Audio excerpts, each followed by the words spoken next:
Now, reading the Confessions of Saint Augustine by of Hippo Saint Augustine, a public domain text. Book VIII. O my God, let me with thanksgiving remember, and confess unto Thee Thy mercies on me. Let my bones be bedewed with Thy love, and let them say unto Thee, who is like unto Thee, O Lord, Thou hast broken my bonds in sunder, I will offer unto Thee the sacrifice of thanksgiving. And how Thou hast broken them I will declare, and all who worship Thee, when they hear this, shall say, Blessed be the Lord in heaven and in earth, great and wonderful is His name. Thy words had stuck fast in my heart, and I was hedged round about on all sides by Thee. Of Thy eternal life I was now certain, though I saw it in a figure and as through a glass. Yet I had ceased to doubt that there was an incorruptible substance, whence was all other substance, nor did I now desire to be more certain of Thee, but more steadfast in Thee. But for my temporal life, all was wavering, and my heart had to be purged from the old leaven. The way, the Saviour Himself, well pleased me, but as yet I shrunk from going through its straightness. And Thou didst put into my mind, and it seemed good in my eyes, to go to Simplicianus, who seemed to me a good servant of Thine, and Thy grace shone in him. I had heard also that from his very youth he had lived most devoted unto Thee. Now he was grown into years, and by reason of so great age spent in such zealous following of Thy ways, he seemed to me likely to have learned much experience, and so he had. Out of which store I wished that he would tell me, setting before him my anxieties, which were the fittest way for one in my case to walk in Thy paths. For I saw the church full, and one went this way, and another that way. But I was displeased that I led a secular life.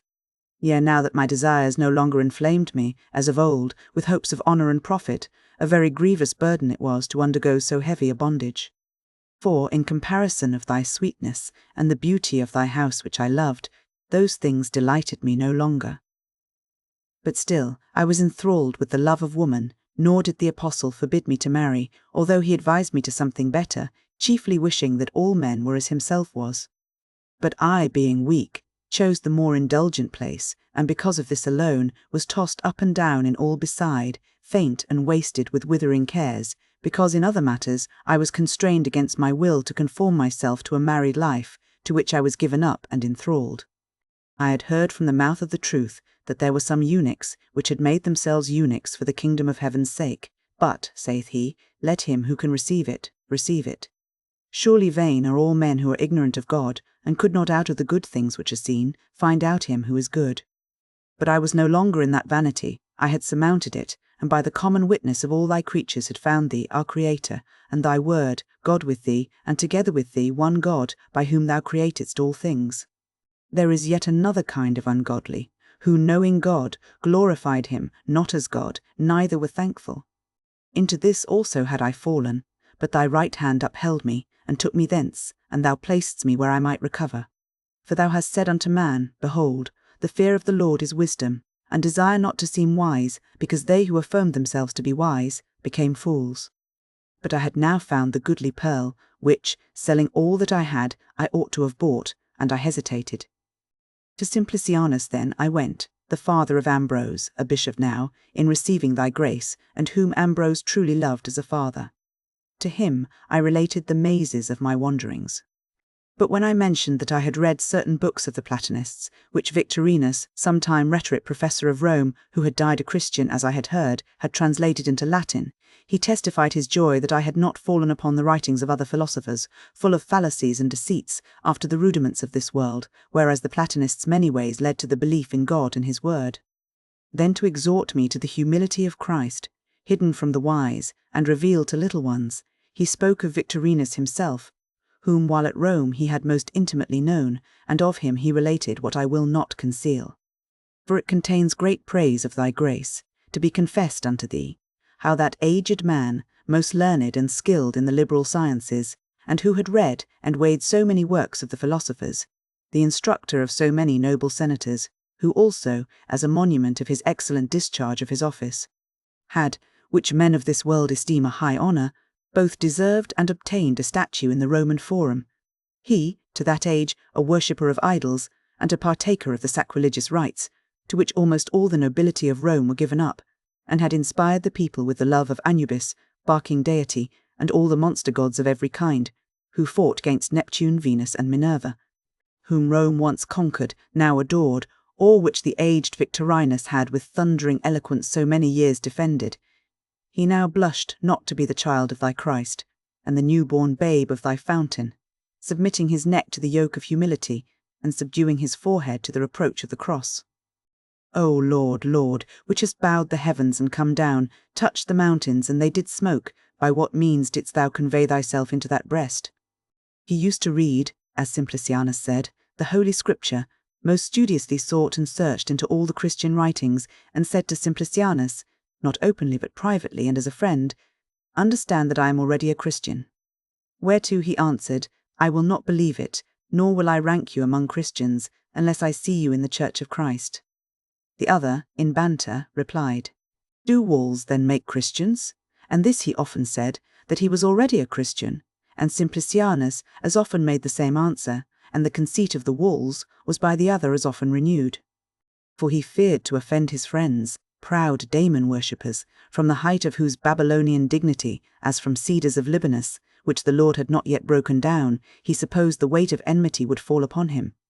But after that, by reading and earnest thought he had gathered firmness, and feared to be denied by Christ before the holy angels, should he now be afraid to confess him before men, and appeared to himself guilty of a heavy offence, in being ashamed of the sacraments of the humility of thy word, and not being ashamed of the sacrilegious rites of those proud daemons, whose pride he had imitated, and their rites adopted, he became bold-faced against vanity, and shame, faced towards the truth, and suddenly and unexpectedly said to Simplicianus, as himself told me, "Go we to the church, I wish to be made a Christian." But he, not containing himself for joy, went with him. And having been admitted to the first sacrament and become a catechumen, not long after he further gave in his name, that he might be regenerated by baptism, Rome wondering, the church rejoicing. The proud saw, and were wroth, they gnashed with their teeth and melted away. But the Lord God was the hope of thy servant, and he regarded not vanities and lying madness. To conclude, when the hour was come for making profession of his faith, which at Rome they, who are about to approach to thy grace, deliver, from an elevated place, in the sight of all the faithful, in a set form of words committed to memory. The presbyters, he said, offered Victorinus, as was done to such as seemed likely through bashfulness to be alarmed, to make his profession more privately. But he chose rather to profess his salvation in the presence of the holy multitude. For it was not salvation that he taught in rhetoric, and yet that he had publicly professed, how much less then ought he, when pronouncing thy word, to dread thy meek flock, who, when delivering his own words, had not feared a mad multitude. When then he went up to make his profession, all, as they knew him, whispered his name one to another with the voice of congratulation. And who there knew him not? And there ran a low murmur through all the mouths of the rejoicing multitude, "Victorinus! Victorinus!" Sudden was the burst of rapture that they saw him, suddenly were they hushed, that they might hear him. He pronounced the true faith with an excellent boldness, and all wished to draw him into their very heart. Yea, by their love and joy they drew him thither. Such were the hands wherewith they drew him. Good God, what takes place in man, that he should more rejoice at the salvation of a soul despaired of, and freed from greater peril, than if there had always been hope of him, or the danger had been less? For so thou also, merciful Father, dost more rejoice over one penitent than over 99 just persons that need no repentance. And with much joyfulness do we hear, so often as we hear with what joy the sheep which had strayed is brought back upon the shepherd's shoulder, and the groat is restored to thy treasury, the neighbours rejoicing with the woman who found it, and the joy of the solemn service of thy house forceth to tears, when in thy house it is read of thy younger son, that he was dead, and liveth again, had been lost, and is found. For thou rejoicest in us, and in thy holy angels, holy through holy charity. For thou art ever the same, for all things which abide not the same, nor for ever, thou for ever knowest in the same way. What then takes place in the soul, when it is more delighted at finding or recovering the things it loves, than if it had ever had them? Yea, and other things witness hereunto, and all things are full of witnesses, crying out, So is it. The conquering commander triumpheth, yet had he not conquered unless he had fought, and the more peril there was in the battle, so much the more joy is there in the triumph. The storm tosses the sailors, threatens shipwreck, all wax pale at approaching death. Sky and sea are calmed, and they are exceeding joyed, as having been exceeding afraid. A friend is sick, and his pulse threatens danger. All who long for his recovery are sick in mind with him. He is restored, though as yet he walks not with his former strength, yet there is such joy as was not, when before he walked sound and strong. Yea, the very pleasures of human life men acquire by difficulties, not those only which fall upon us unlooked for, and against our wills, but even by self-chosen and pleasure-seeking trouble. Eating and drinking have no pleasure, unless there precede the pinching of hunger and thirst. Men, given to drink, eat certain salt meats, to procure a troublesome heat, which the drink allaying causes pleasure. It is also ordered that the affianced bride should not at once be given, lest as a husband he should hold cheap whom, as betrothed, he sighed not after. This law holds in foul and accursed joy, this in permitted and lawful joy, this in the very purest perfection of friendship, this in him who was dead and lived again, had been lost and was found. Everywhere the greater joy is ushered in by the greater pain. What means this, O Lord my God, whereas thou art everlastingly joy to thyself, and some things around thee evermore rejoice in thee? What means this, that this portion of things thus ebbs and flows alternately displeased and reconciled? Is this their allotted measure? Is this all thou hast assigned to them, whereas from the highest heavens to the lowest earth, from the beginning of the world to the end of ages, from the angel to the worm, from the first motion to the last, thou settest each in its place, and realizest each in their season, everything good after its kind? Woe is me! How high art thou in the highest, and how deep in the deepest, and thou never departest, and we scarcely return to thee. Up, Lord, and do, stir us up, and recall us, kindle and draw us, inflame, grow sweet unto us. Let us now love, let us run. Do not many, out of a deeper hell of blindness than Victorinus, return to thee, approach, and are enlightened, receiving that light, which they who receive power from thee to become thy sons? But if they be less known to the nations, even they that know them, joy less for them. For when many joy together, each also has more exuberant joy, for that they are kindled and inflamed one by the other. Again, because those known to many influence the more towards salvation, and lead the way with many to follow.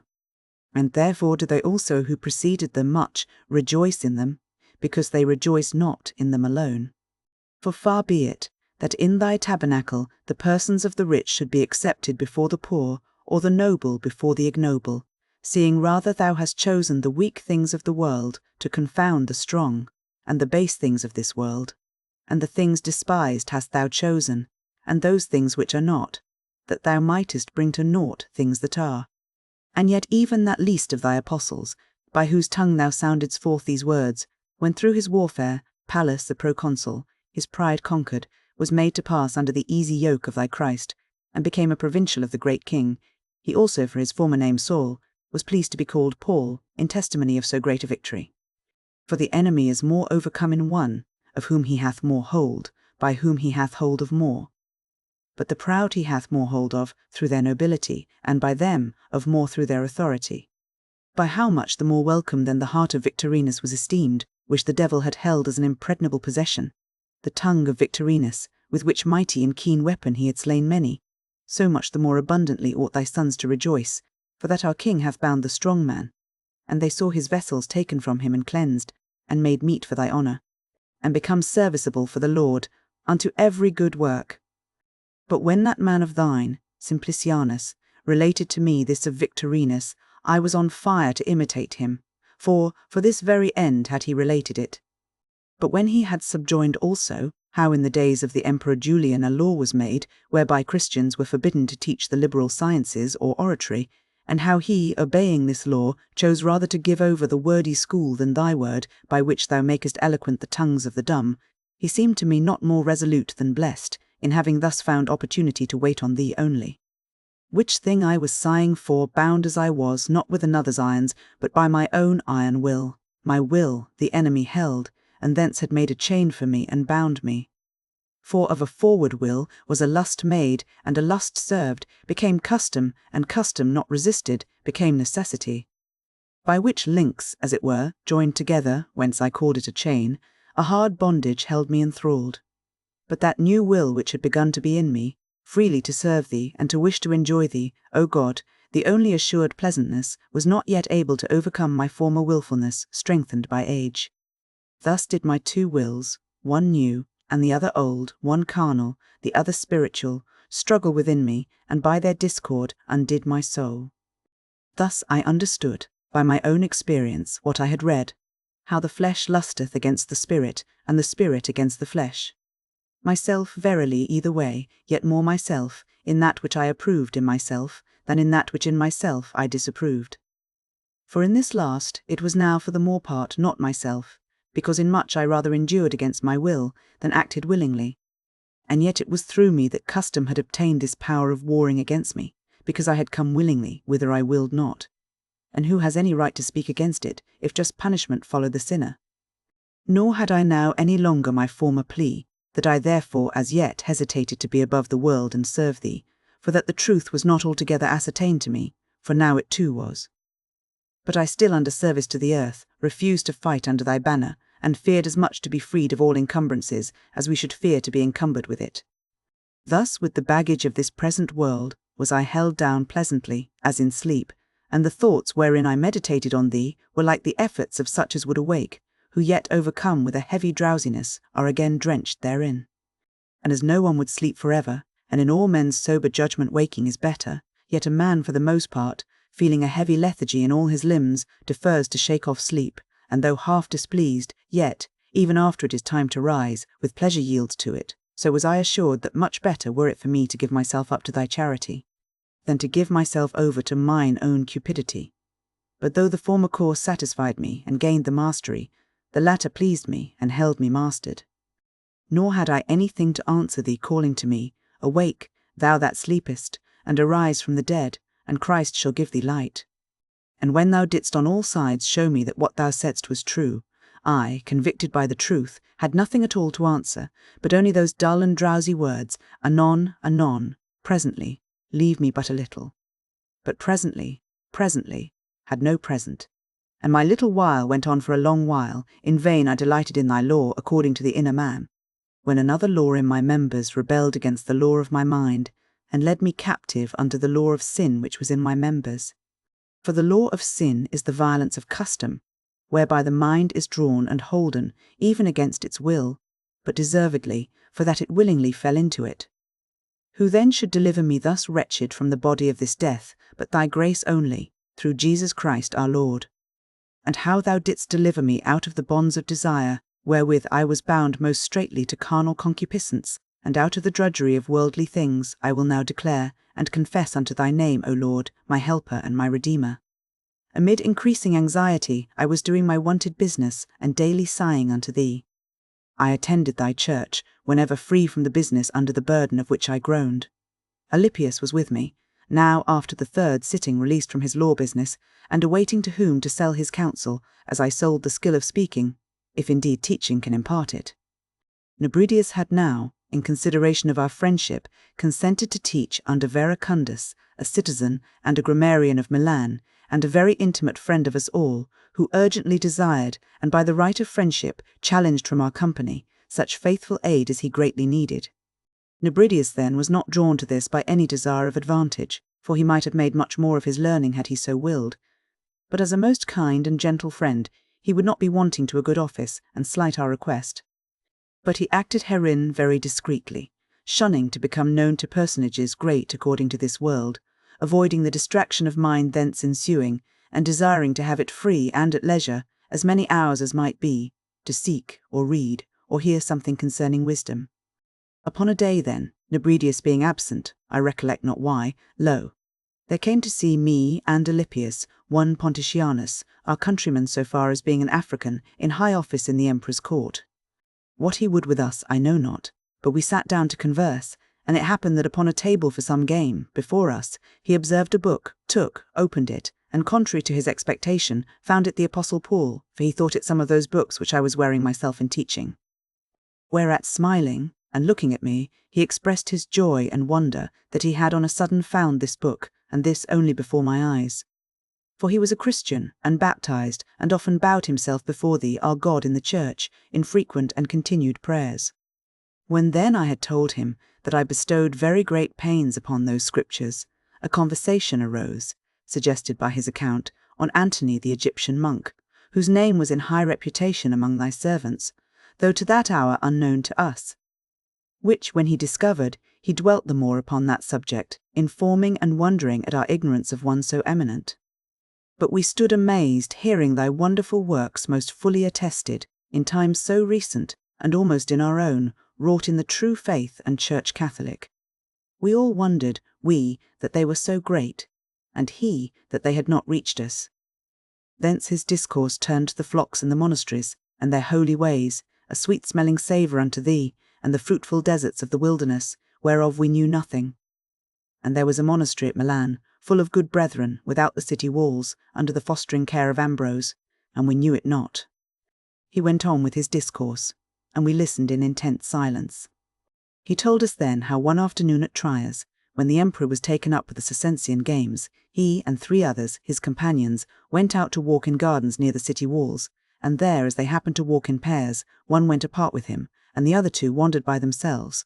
And these, in their wanderings, lighted upon a certain cottage, inhabited by certain of thy servants, poor in spirit, of whom is the kingdom of heaven, and there they found a little book containing the life of Antony.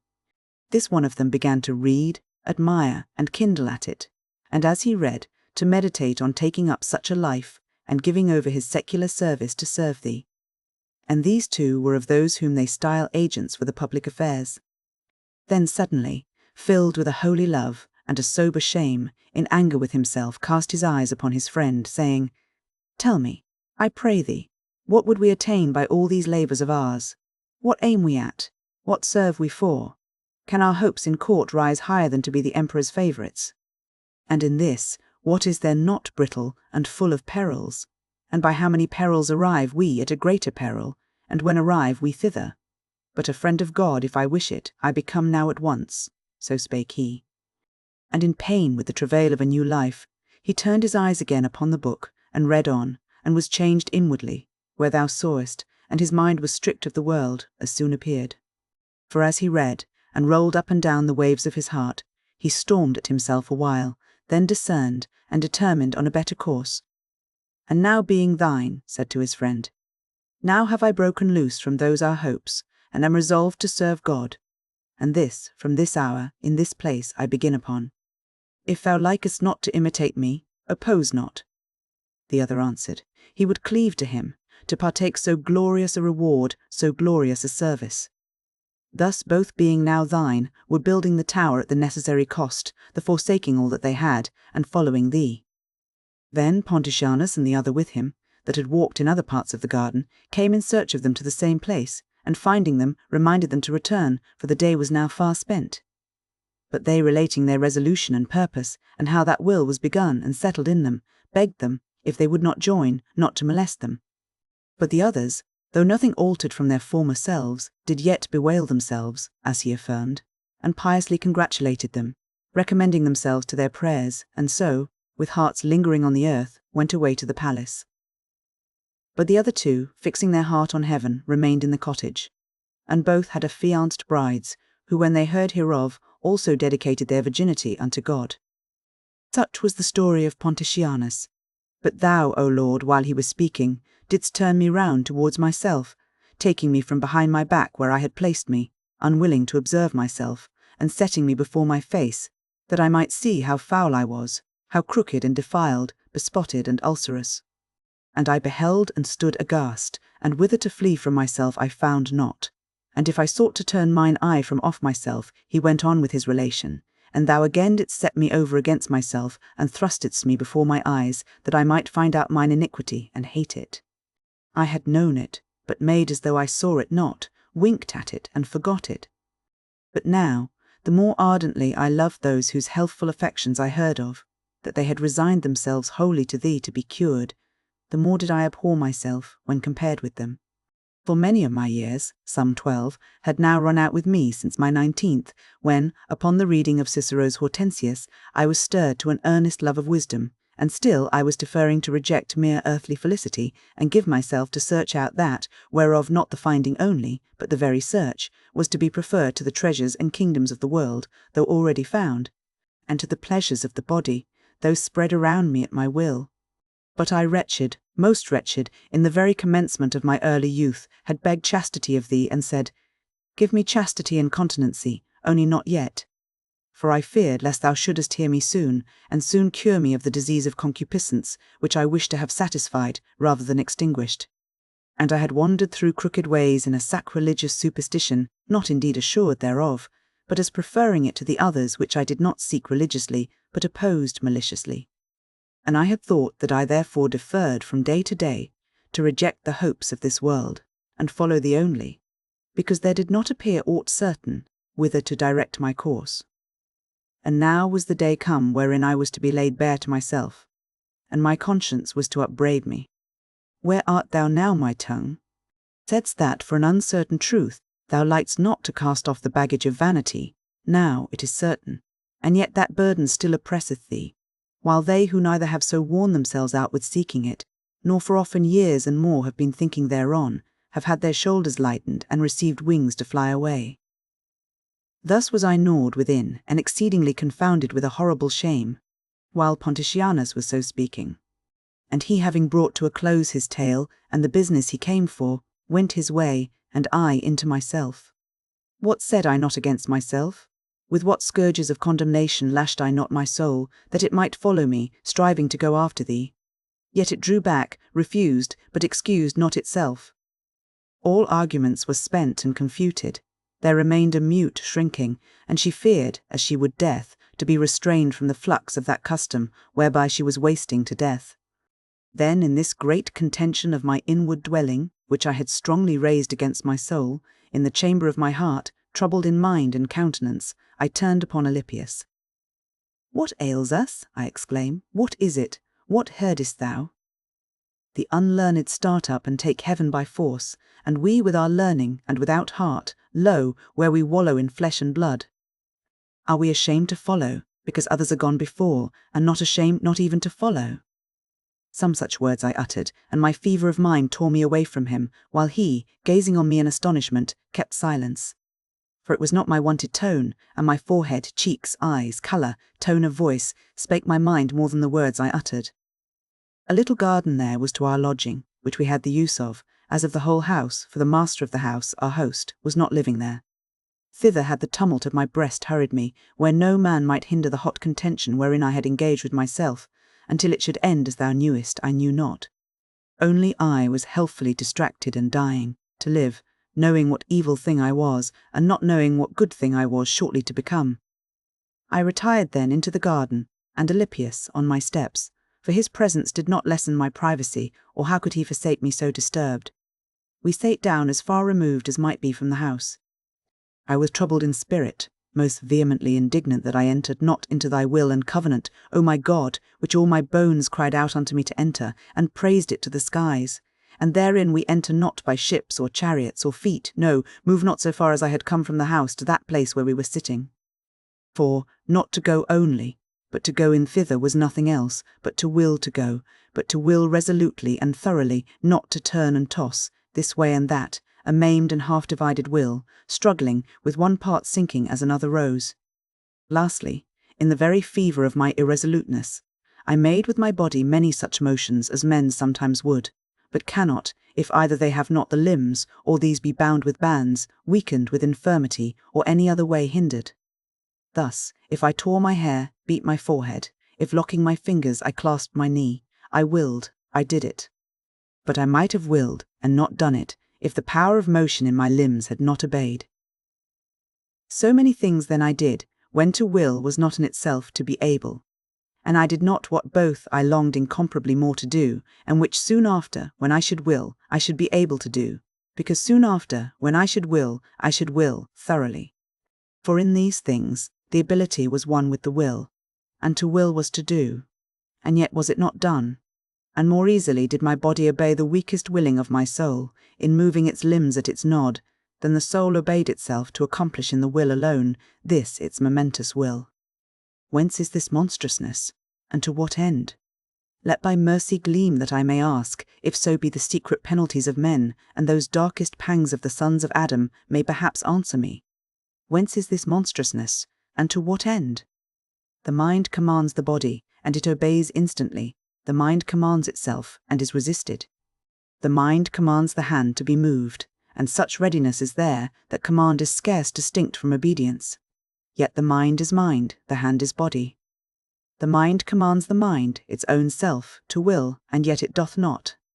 Whence this monstrousness, and to what end? It commands itself, I say, to will, and would not command unless it willed, and what it commands is not done. But it willeth not entirely, therefore doth it not command entirely. For so far forth it commandeth as it willeth, and so far forth is the thing commanded not done as it willeth not. For the willeth not. For the will commandeth that there be a will, not another, but itself. But it doth not command entirely, therefore what it commandeth is not. If it were the will entire, it would not even command it to be, because it would already be. It is therefore no monstrousness partly to will, partly to nil, but a disease of the mind, that it doth not wholly rise, by truth upborne, borne down by custom. And therefore are there two wills, for that one of them is not entire, and what the one lacketh, the other hath.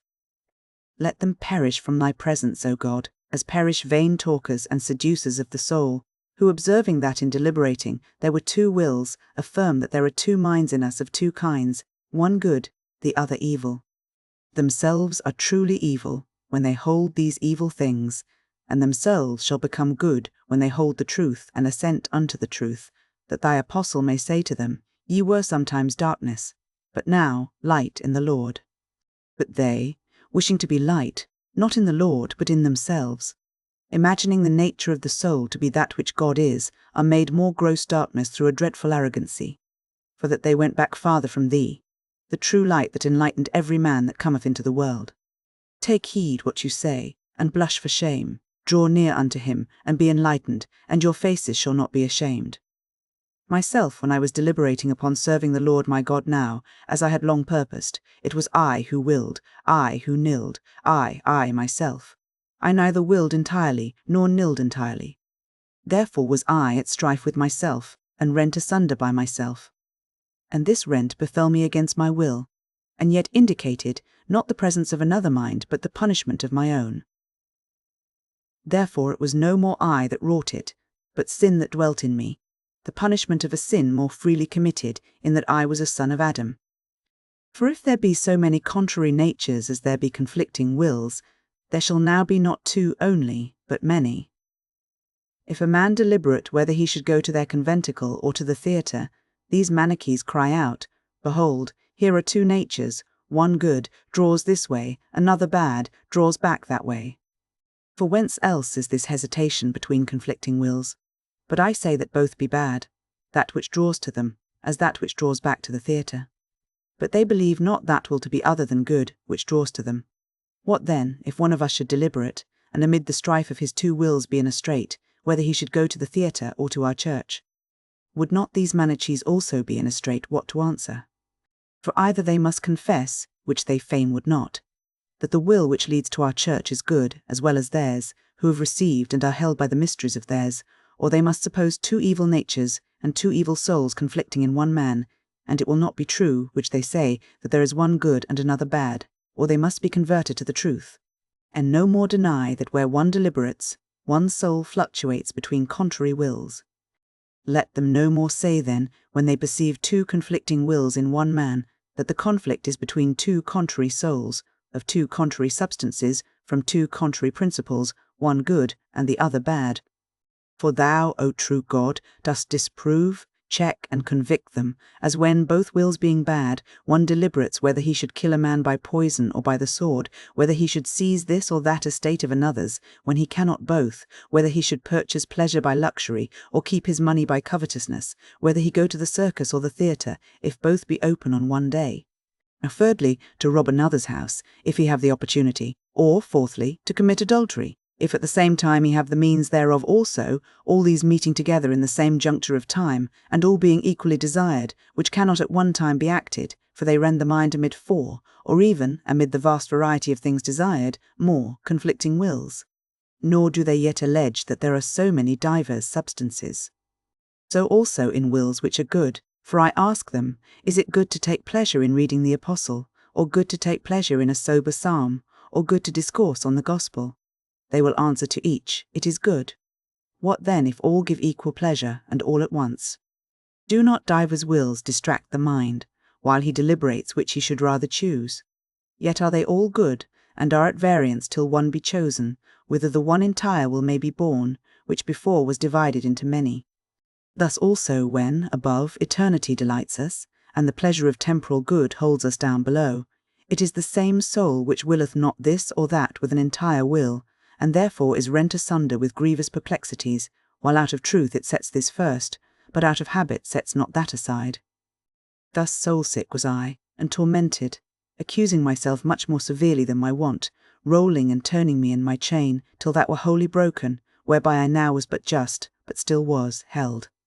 And thou, O Lord, pressed upon me in my inward parts by a severe mercy, redoubling the lashes of fear and shame, lest I should again give way, and not bursting that same slight remaining tie, it should recover strength, and bind me the faster. For I said with myself, Be it done now, be it done now. And as I spake, I all but enacted it, I all but did it, and did it not, yet sunk not back to my former state, but kept my stand hard by, and took breath. And I essayed again, and wanted somewhat less of it, and somewhat less, and all but touched, and laid hold of it, and yet came not at it, nor touched, nor laid hold of it, hesitating to die to death and to live to life, and the worse whereto I was inured prevailed more with me than the better whereto I was unused. And the very moment wherein I was to become other than I was, the nearer it approached me, the greater horror did it strike into me, yet did it not strike me back, nor turn me away, but held me in suspense. The very toys of toys, and vanities of vanities, my ancient mistresses, still held me, they plucked my fleshy garment, and whispered softly, Dost thou cast us off? And from that moment shall we no more be with thee forever? And from that moment shall not this or that be lawful for thee forever? And what was it which they suggested in that I said, This or that? What did they suggest, O my God? Let thy mercy turn it away from the soul of thy servant. What defilements did they suggest? What shame?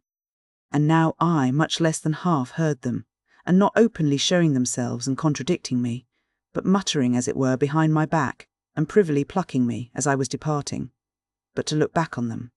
Yet they did retard me, so that I hesitated to burst and shake myself free from them, and to spring over whither I was called, a violent habit saying to me, Thinkest thou canst live without them? But now it spake very faintly.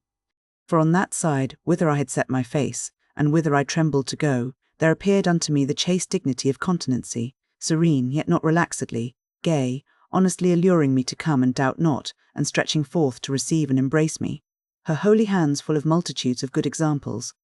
There were so many young men and maidens here, a multitude of youth in every age, grave widows and aged virgins, and continence herself in all, not barren, but a fruitful mother of children of joys, by thee her husband, O Lord. And she smiled on me with a persuasive mockery, as would she say, Canst not thou what these youths, what these maidens can, or can they either in themselves, and not rather in the Lord their God? The Lord their God gave me unto them. Why standest thou in thyself, and so standest not? Cast thyself upon him. Fear not, he will not withdraw himself that thou shouldest fall. Cast thyself fearlessly upon him. He will receive, and will heal thee. And I blushed exceedingly, for that I yet heard the muttering of those toys, and hung in suspense. And she again seemed to say, Stop thine ears against those thy unclean members on the earth, that they may be mortified. They tell thee of delights, but not as doth the law of the Lord thy God. This controversy in my heart was self against self only, but Alypius, sitting close by my side, in silence waited the issue of my unwonted emotion. But when a deep consideration had from the secret bottom of my soul drawn together and heaped up all my misery in the sight of my heart, there arose a mighty storm, bringing a mighty shower of tears, which that I might pour forth wholly in its natural expressions, I rose from Alypius. Solitude was suggested to me as fitter for the business of weeping, so I retired so far that even his presence could not be a burden to me. Thus was it then with me, and he perceived something of it, for something I suppose I had spoken, wherein the tones of my voice appeared choked with weeping, and so had risen up. He then remained where we were sitting, most extremely astonished. I cast myself down, I know not how, under a certain fig tree, giving full vent to my tears, and the floods of mine eyes gushed out an acceptable sacrifice to thee. And, not indeed in these words, yet to this purpose, spake I much unto thee, and thou, O Lord, how long, Lord, wilt thou be angry for ever? Remember not our former iniquities, for I felt that I was held by them. I sent up these sorrowful words, how long, tomorrow and tomorrow, why not now? Why not is there this hour an end to my uncleanness? So was I speaking and weeping in the most bitter contrition of my heart, when, lo, I heard from a neighbouring house a voice, as of boy or girl, I know not, chanting, and oft repeating, "Take up and read, take up and read." Instantly my countenance altered. I began to think most intently whether children were wont in any kind of play to sing such words, nor could I remember ever to have heard the like. So checking the torrent of my tears, I arose, interpreting it to be no other than a command from God to open the book, and read the first chapter one should find. For I had heard of Antony, that coming in during the reading of the Gospel, he received the admonition, as if what was being read was spoken to him, "Go, sell all that thou hast, and give to the poor, and thou shalt have treasure in heaven, and come and follow me." And by such oracle he was forthwith converted unto thee. Eagerly then I returned to the place where Alypius was sitting, for there had I laid the volume of the Apostle when I arose thence. I seized, opened, and in silence read that section on which my eyes first fell, not in rioting and drunkenness, not in chambering and wantonness, not in strife and envying, but put ye on the Lord Jesus Christ, and make not provision for the flesh in concupiscence. No further would I read, nor needed I, for instantly, at the end of this sentence, by a light as it were of serenity infused into my heart, all the darkness of doubt vanished away. Then putting my finger between, or some other mark, I shut the volume, and with a calmed countenance made it known to Alypius. And what was wrought in him, which I knew not, he thus showed me. He asked to see what I had read. I showed him, and he looked even further than I had read, and I knew not what followed. This followed, him that is weak in the faith, receive, which he applied to himself, and disclosed to me. And by this admonition was he strengthened, and by a good resolution and purpose, and most corresponding to his character, wherein he did always very far differ from me, for the better, without any turbulent delay he joined me. Thence we go in to my mother, we tell her, she rejoiceth. We relate in order how it took place. She leaps for joy, and triumpheth, and blesseth thee, who are able to do above that which we ask or think, for she perceived that thou hadst given her more for me, than she was wont to beg by her pitiful and most sorrowful groanings. For thou convertedst me unto thyself, so that I sought neither wife nor any hope of this world, standing in that rule of faith, where thou hadst showed me unto her in a vision, so many years before. And thou didst convert her mourning into joy, much more plentiful than she had desired, and in a much more precious and purer way than she erst required, by having grandchildren of my body. Book IX. O Lord, I am thy servant, and the son of thy handmaid, thou hast broken my bonds in sunder. I will offer to thee the sacrifice of praise. Let my heart and my tongue praise thee, yea, let all my bones say, O Lord, who is like unto thee. Let them say, and answer thou me, and say unto my soul, I am thy salvation. Who am I, and what am I? What evil have not been either my deeds, or if not my deeds, my words, or if not my words, my will? But thou, O Lord, are good and merciful, and thy right hand had respect unto the depth of my death, and from the bottom of my heart emptied that abyss of corruption. And this thy whole gift was, to nill what I willed, and to will what thou willedst. But where through all those years, and out of what low and deep recess was my free will called forth in a moment, whereby to submit my neck to thy easy yoke, and my shoulders unto thy light burden, O Christ Jesus, my helper and my redeemer. How sweet did it at once become to me, to want the sweetnesses of those toys. And what I feared to be parted from was now a joy to part with. For thou didst cast them forth from me, thou true and highest sweetness. Thou castest them forth, and for them enteredst in thyself, sweeter than all pleasure, though not to flesh and blood, brighter than all light, but more hidden than all depths, higher than all honour, but not to the high in their own conceits. Now was my soul free from the biting cares of canvassing and getting, and weltering in filth, and scratching off the itch of lust. And my infant tongue spake freely to thee, my brightness, and my riches, and my health, the Lord my God. And I resolved in thy sight, not tumultuously to tear, but gently to withdraw, the service of my tongue from the marts of lip labour, that the young, no students in thy law, nor in thy peace, but in lying dotages and law skirmishes, should no longer buy at my mouth arms for their madness. And very seasonably, it now wanted but very few days unto the vacation of the vintage, and I resolved to endure them, then in a regular way to take my leave, and having been purchased by thee, no more to return for sale. Our purpose then was known to thee, but to men, other than our own friends, was it not known? For we had agreed among ourselves not to let it out abroad to any, although to us, now ascending from the valley of tears, and singing that song of degrees, thou hadst given sharp arrows, and destroying coals against the subtle tongue, which as though advising for us would thwart, and would out of love devour us, as it doth its meat. Thou hadst pierced our hearts with thy charity, and we carried thy words as it were fixed in our entrails, and the examples of thy servants, whom for black thou hadst made bright, and for dead alive, being piled together in the receptacle of our thoughts, kindled and burned up that our heavy torpor, that we should not sink down to the abyss, and they fired us so vehemently, that all the blasts of subtle tongues from gainsayers might only inflame us the more fiercely, not extinguish us. Nevertheless, because for thy name's sake which thou hast hallowed throughout the earth, this our vow and purpose might also find some to commend it, it seemed like ostentation not to wait for the vacation now so near, but to quit beforehand a public profession, which was before the eyes of all, so that all looking on this act of mine, and observing how near was the time of vintage which I wished to anticipate, would talk much of me, as if I had desired to appear some great one. And what end had it served me? That people should repute and dispute upon my purpose, and that our good should be evil spoken of. And moreover, it had at first troubled me that in this very summer my lungs began to give way, amid too great literary labour, and to breathe deeply with difficulty, and by the pain in my chest to show that they were injured, and to refuse any full or lengthened speaking. This had troubled me, for it almost constrained me of necessity to lay down that burden of teaching, or, if I could be cured and recover, at least to intermit it. But when the full wish for leisure, that I might see how that thou art the Lord, arose, and was fixed in me, my God, thou knowest, I began even to rejoice that I had this secondary, and that no feigned excuse, which might something moderate the offence taken by those who, for their sons' sake, wished me never to have the freedom of thy sons. Full then of such joy, I endured till that interval of time were run.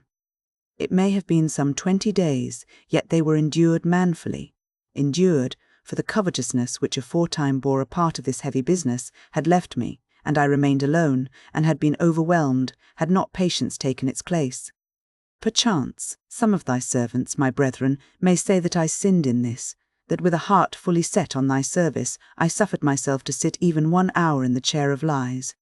Nor would I be contentious. But hast not thou, O most merciful Lord, pardoned and remitted this sin also, with my other most horrible and deadly sins in the holy water? Verecundus was worn down with care about this our blessedness, for that being held back by bonds, whereby he was most straitly bound, he saw that he should be severed from us. For himself was not yet a Christian, his wife one of the faithful, and yet hereby, more rigidly than by any other chain, was he let and hindered from the journey which we had now essayed. For he would not, he said, be a Christian on any other terms than on those he could not. However, he offered us courteously to remain at his country house so long as we should stay there. Thou, O Lord, shalt reward him in the resurrection of the just, seeing thou hast already given him the lot of the righteous. For although, in our absence, being now at Rome, he was seized with bodily sickness, and therein being made a Christian, and one of the faithful, he departed this life, yet hadst thou mercy not on him only, but on us also, lest remembering the exceeding kindness of our friend towards us, yet unable to number him among thy flock, we should be agonized with intolerable sorrow. Thanks unto thee, our God, we are thine. Thy suggestions and consolations tell us, faithful in promises, thou now requittest Verecundus for his country house of Cassiacum, where from the fever of the world we reposed in thee, with the eternal freshness of thy paradise, for that thou hast forgiven him his sins upon earth, in that rich mountain, that mountain which yieldeth milk, thine own mountain. He then had at that time sorrow, but nebridious joy. For although he also, not being yet a Christian, had fallen into the pit of that most pernicious error, believing the flesh of thy Son to be a phantom, yet emerging thence, He believed as we did, not as yet endued with any sacraments of thy church, but a most ardent searcher out of truth, whom, not long after our conversion and regeneration by thy baptism, being also a faithful member of the Church Catholic, and serving thee in perfect chastity and continence amongst his people in Africa, his whole house having through him first been made Christian, didst thou release from the flesh, and now he lives in Abraham's bosom. Whatever that be, which is signified by that bosom, there lives my Nebridius, my sweet friend, and thy child, O Lord, adopted of a freed man, there he liveth. For what other place is there for such a soul? There he liveth, whereof he asked much of me, a poor inexperienced man. Now lays he not his ear to my mouth, but his spiritual mouth unto thy fountain, and drinketh as much as he can receive, wisdom in proportion to his thirst, endlessly happy. Nor do I think that he is so inebriated therewith as to forget me, seeing thou, Lord, whom he drinketh, art mindful of us. So were we then, comforting Verecundus, who sorrowed, as far as friendship permitted, that our conversion was of such sort, and exhorting him to become faithful, according to his measure, namely, of a married estate, and awaiting Nebridius to follow us, which, being so near, he was all but doing, and so, lo. Those days rolled by at length, for long and many they seemed, for the love I bear to the easeful liberty, that I might sing to thee, from my inmost marrow, my heart hath said unto thee, I have sought thy face, Lord, will I seek. Now was the day come wherein I was indeed to be freed of my rhetoric professorship, whereof in thought I was already freed. And it was done. Thou didst rescue my tongue, whence thou hadst before rescued my heart. And I blessed thee, rejoicing, retiring with all mine to the villa. What I there did in writing, which was now enlisted in thy service, though still, in this breathing time as it were, panting from the school of pride, my books may witness, as well what I debated with others, as what with myself alone, before thee, what with Nebridius, who was absent, my epistles bear witness. And when shall I have time to rehearse all thy great benefits towards us at that time, especially when hasting on to yet greater mercies? For my remembrance recalls me, and pleasant is it to me, O Lord, to confess to thee, by what inward goads thou tamedst me, and how thou hast evened me, lowering the mountains and hills of my high imaginations, straightening my crookedness, and smoothing my rough ways, and how thou also subduedst the brother of my heart, Alypius, unto the name of thy only begotten, our Lord and Saviour Jesus Christ, which he would not at first vouchsafe to have inserted in our writings. For rather would he have them savour of the lofty cedars of the schools, which the Lord hath now broken down, than of the wholesome herbs of the church, the antidote against serpents. Oh, in what accents spake I unto thee, my God, when I read the Psalms of David, those faithful songs and sounds of devotion, which allow of no swelling spirit, as yet a catechumen, and a novice in thy real love, resting in that villa, with Alypius a catechumen, my mother cleaving to us, in female garb with masculine faith, with the tranquillity of age, motherly love, Christian piety. Oh, what accents did I utter unto thee in those psalms, and how was I by them kindled towards thee, and on fire to rehearse them, if possible, through the whole world, against the pride of mankind. And yet they are sung through the whole world, nor can any hide himself from thy heat. With what vehement and bitter sorrow was I angered at the Manichees. And again I pitied them, for they knew not those sacraments, those medicines, and were mad against the antidote, which might have recovered them of their madness. How I would they had then been somewhere near me, and without my knowing that they were there, could have beheld my countenance, and heard my words, when I read the 4th Psalm in that time of my rest, and how that psalm wrought upon me, when I called, the God of my righteousness heard me, in tribulation thou enlarged me. Have mercy upon me, O Lord, and hear my prayer. Would that what I uttered on these words they could hear, without my knowing whether they heard, lest they should think I spake it for their sakes. Because in truth, neither should I speak the same things, nor in the same way, if I perceived that they heard and saw me, nor if I spake them would they so receive them, as when I spake by and for myself before thee, out of the natural feelings of my soul. I trembled for fear, and again kindled with hope, and with rejoicing in thy mercy, O Father. And all issued forth both by mine eyes and voice, when thy good spirit turning unto us said, O ye sons of men, how long slow of heart? Why do ye love vanity, and seek after leasing? For I had loved vanity, and sought after leasing. And thou, O Lord, hadst already magnified thy Holy One, raising him from the dead, and setting him at thy right hand, whence from on high he should send his promise, the Comforter, the Spirit of truth. And he had already sent him, but I knew it not. He had sent him, because he was now magnified, rising again from the dead, and ascending into heaven. For till then, the Spirit was not yet given, because Jesus was not yet glorified. And the prophet cries out, How long, slow of heart? Why do ye love vanity, and seek after leasing? Know this, that the Lord hath magnified his Holy One. He cries out, How long? He cries out, Know this, and I so long, not knowing, loved vanity, and sought after leasing, and therefore I heard and trembled, because it was spoken unto such as I remembered myself to have been. For in those phantoms which I had held for truths was there vanity and leasing, and I spake aloud many things earnestly and forcibly in the bitterness of my remembrance. Which would they had heard, who yet love vanity and seek after leasing.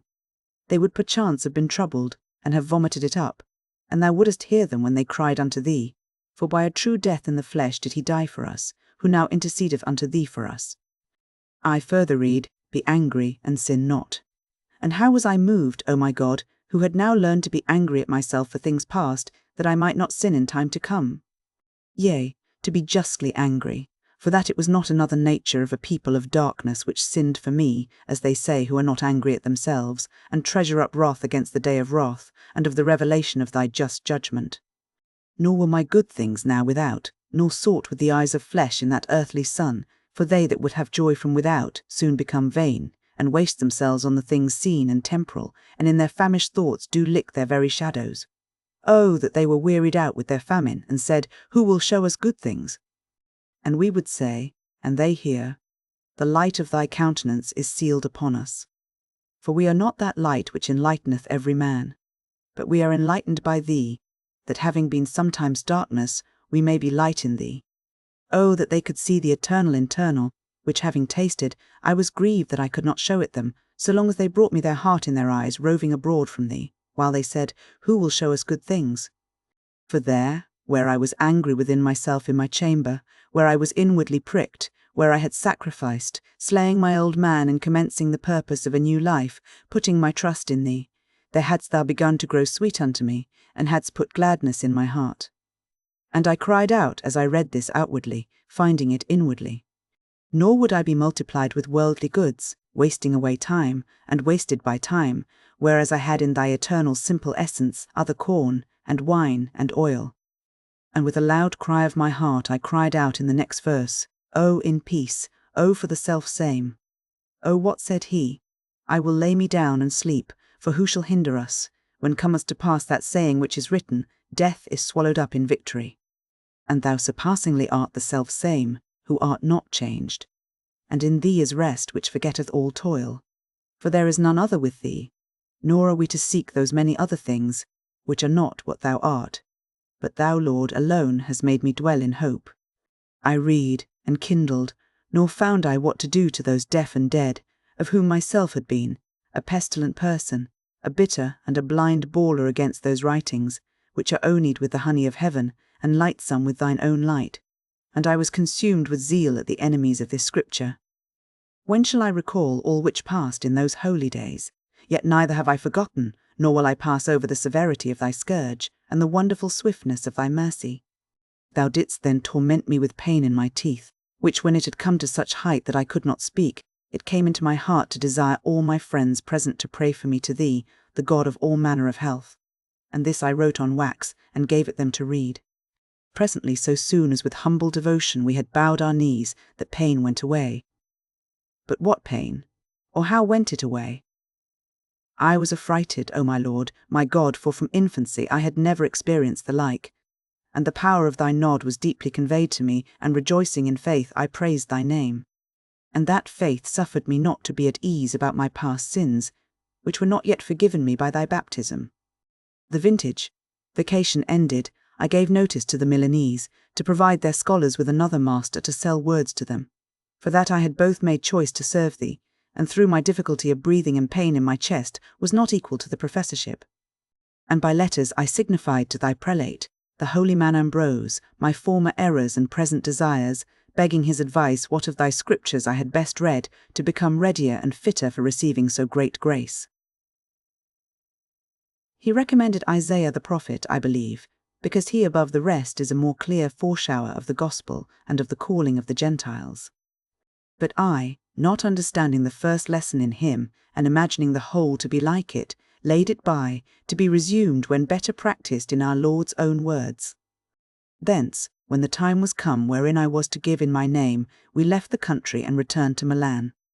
It pleased Alypius also to be with me born again in thee, being already clothed with the humility befitting thy sacraments, and a most valiant tamer of the body, so as with unwonted venture to wear the frozen ground of Italy with his bare feet. We joined with us the boy Adeodatus, born after the flesh of my sin. Excellently hadst thou made him.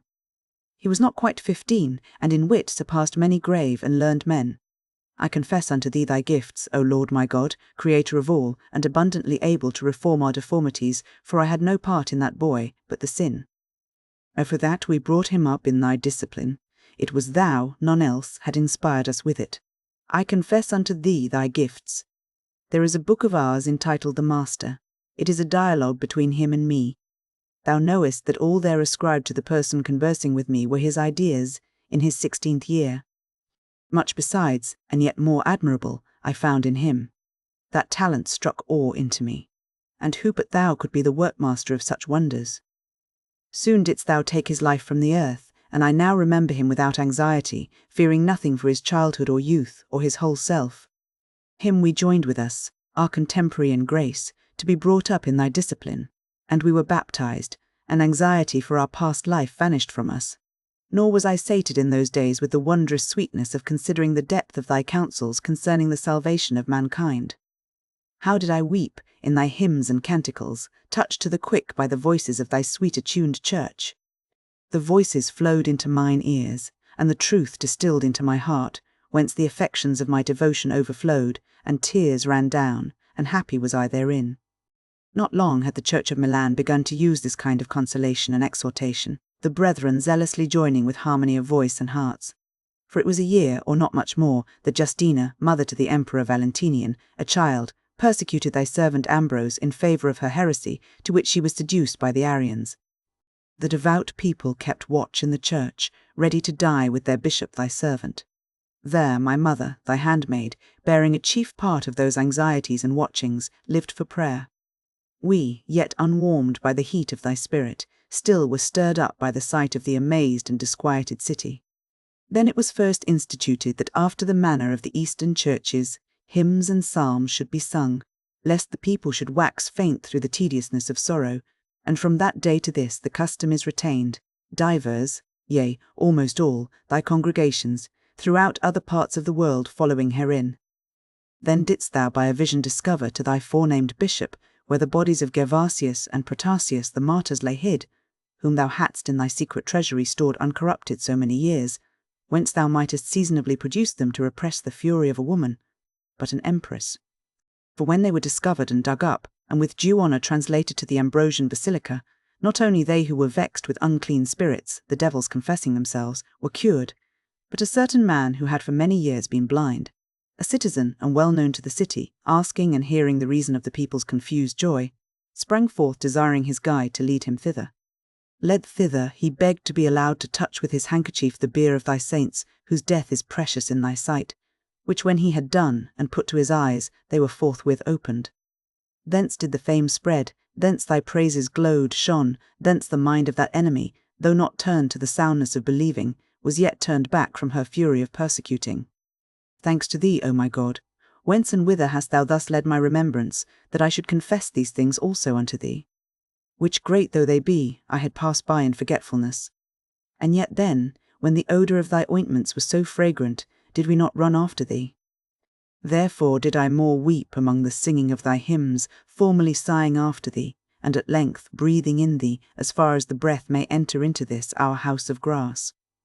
Thou that makest men to dwell of one mind in one house, didst join with us Euodius also, a young man of our own city, who being an officer of court, was before us converted to thee and baptized, and quitting his secular warfare, girded himself to thine. We were together, about to dwell together in our devout purpose. We sought where we might serve thee most usefully, and were together returning to Africa, whitherward being as far as Ostia, my mother departed this life. Much I omit, as hastening much. Receive my confessions and thanksgivings, O my God, for innumerable things whereof I am silent. But I will not omit whatsoever my soul would bring forth concerning that thy handmaid, who brought me forth, both in the flesh, that I might be born to this temporal light, and in heart, that I might be born to light eternal. Not her gifts, but thine in her, would I speak of, for neither did she make nor educate herself. Thou createdst her, nor did her father and mother know what a one should come from them. And the sceptre of thy Christ, the discipline of thine only Son, in a Christian house, a good member of thy church, educated her in thy fear. Yet for her good discipline was she wont to commend not so much her mother's diligence as that of a certain decrepit maidservant who had carried her father when a child, as little ones used to be carried at the backs of elder girls. For which reason, and for her great age and excellent conversation, was she, in that Christian family, well respected by its heads. Whence also the charge of her master's daughters was entrusted to her, to which she gave diligent heed, restraining them earnestly, when necessary, with a holy severity, and teaching them with a grave discretion. For, except at those hours wherein they were most temperately fed at their parents' table, she would not suffer them, though parched with thirst, to drink even water, preventing an evil custom, and adding this wholesome advice: Ye drink water now, because you have not wine in your power. But when you come to be married, and be made mistresses of cellars and cupboards, you will scorn water.